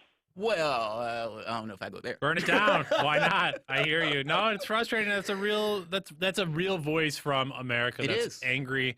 And these are the people that are so quickly cast aside. Yeah. Oh, it's in it. I have so many thoughts on Elizabeth Warren right now. How dare you, Elizabeth Warren? What do you say to Diana, who just called in, who has 6 children, who's out there fighting, who's conscious, who's listening, who's educating themselves, who's living the struggle day in and day out, and because some Bernie bros, some select people on Twitter, whatever, got upset. Well, you're a politician. That's right. Listen to the other people out there that are struggling, the moms of the world, if that's who you care about Elizabeth Warren, or the trans people of the world, if that's who you care about Elizabeth Warren. It's just trash to me that Elizabeth Warren was upset and her feelings were hurt. That's a lie. And then just simply tell us, I don't think Bernie Sanders should be the nominee because he wants to take this party in a fundamentally different direction where I think we can Just take say it. it. That's They just right. say it. Just But to say blame it. some people, some Bernie, get out. It's absolute trash and it's disingenuous. And it's gross Not to to me. mention the shucking and jiving to get the vote of the left, and then you turn around and be like, yeah, I'm not going to vote for the person And she said who the that. I left believe in the chose. That's Democratic utterly Party. astonishing. Tyrese, you're the last call for the week. Make it a good one. What's on your mind today? I know how Hillary Clinton can help out Biden. Okay. This is what they're gonna have to do. Biden gonna have to allow Hillary Clinton and the DNC to put a chip in the back of his head for Hillary thoughts to his thoughts. So when he speaks, he's speaking as himself, but it's actually Hillary thoughts coming out his mouth, and nobody would never know.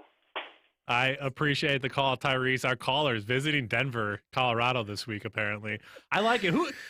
I disagree with Tyrese, so I think you'd rather have Joe. I mean, if you want, I think you want Joe Biden just talking, being Joe Biden, as opposed to Hillary Clinton. Hillary more Clinton's relatable. still like a pretty coherent Yeah. speaker. Very dangerous, very petty, very remarkable in the ways in which she takes subtle digs at people. She's a smart lady. I just fundamentally disagree with her, and we can debate what smart means. But if you talk about just intellect and ability to be a politician and have those little japs, well, I don't really support Sanders, but I'm not endorsing anyone.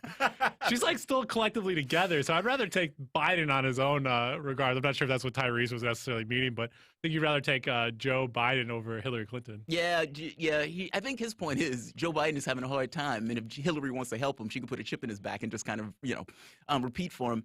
Yeah, I mean, Clinton is still coherent. I mean, and look, whatever you want to think of Hillary Clinton, she is a political actor that is perfectly okay with putting a knife in people, with holding grudges, things that, I got to be honest, I don't necessarily disapprove of in regards to a politician, especially if you're doing it for God's reasons. If you're doing God's work, I have no issue. The problem is Hillary Clinton is usually just grifting for herself. Well, a big thank you with that. We're going to get out of here for the week. A big thank you to all those guests who joined us today, Gilbert Mercier, John Kiriakou, and Mark Sloboda, as well as all of the callers. We hope you stay safe out there. Continue to wash your hands. And then again, once again, for safe measure, wash your hands. Social isolation in effect here tomorrow for the weekend, but luckily we have Sunday's debate. We'll have some more voting Tuesday and a whole nother week of brand new shows here on Political Misfits. We're with you daily from 12 to 2 p.m. Eastern Standard Time. Thank you so much for listening. By any means necessary is after this. Now get back to organizing.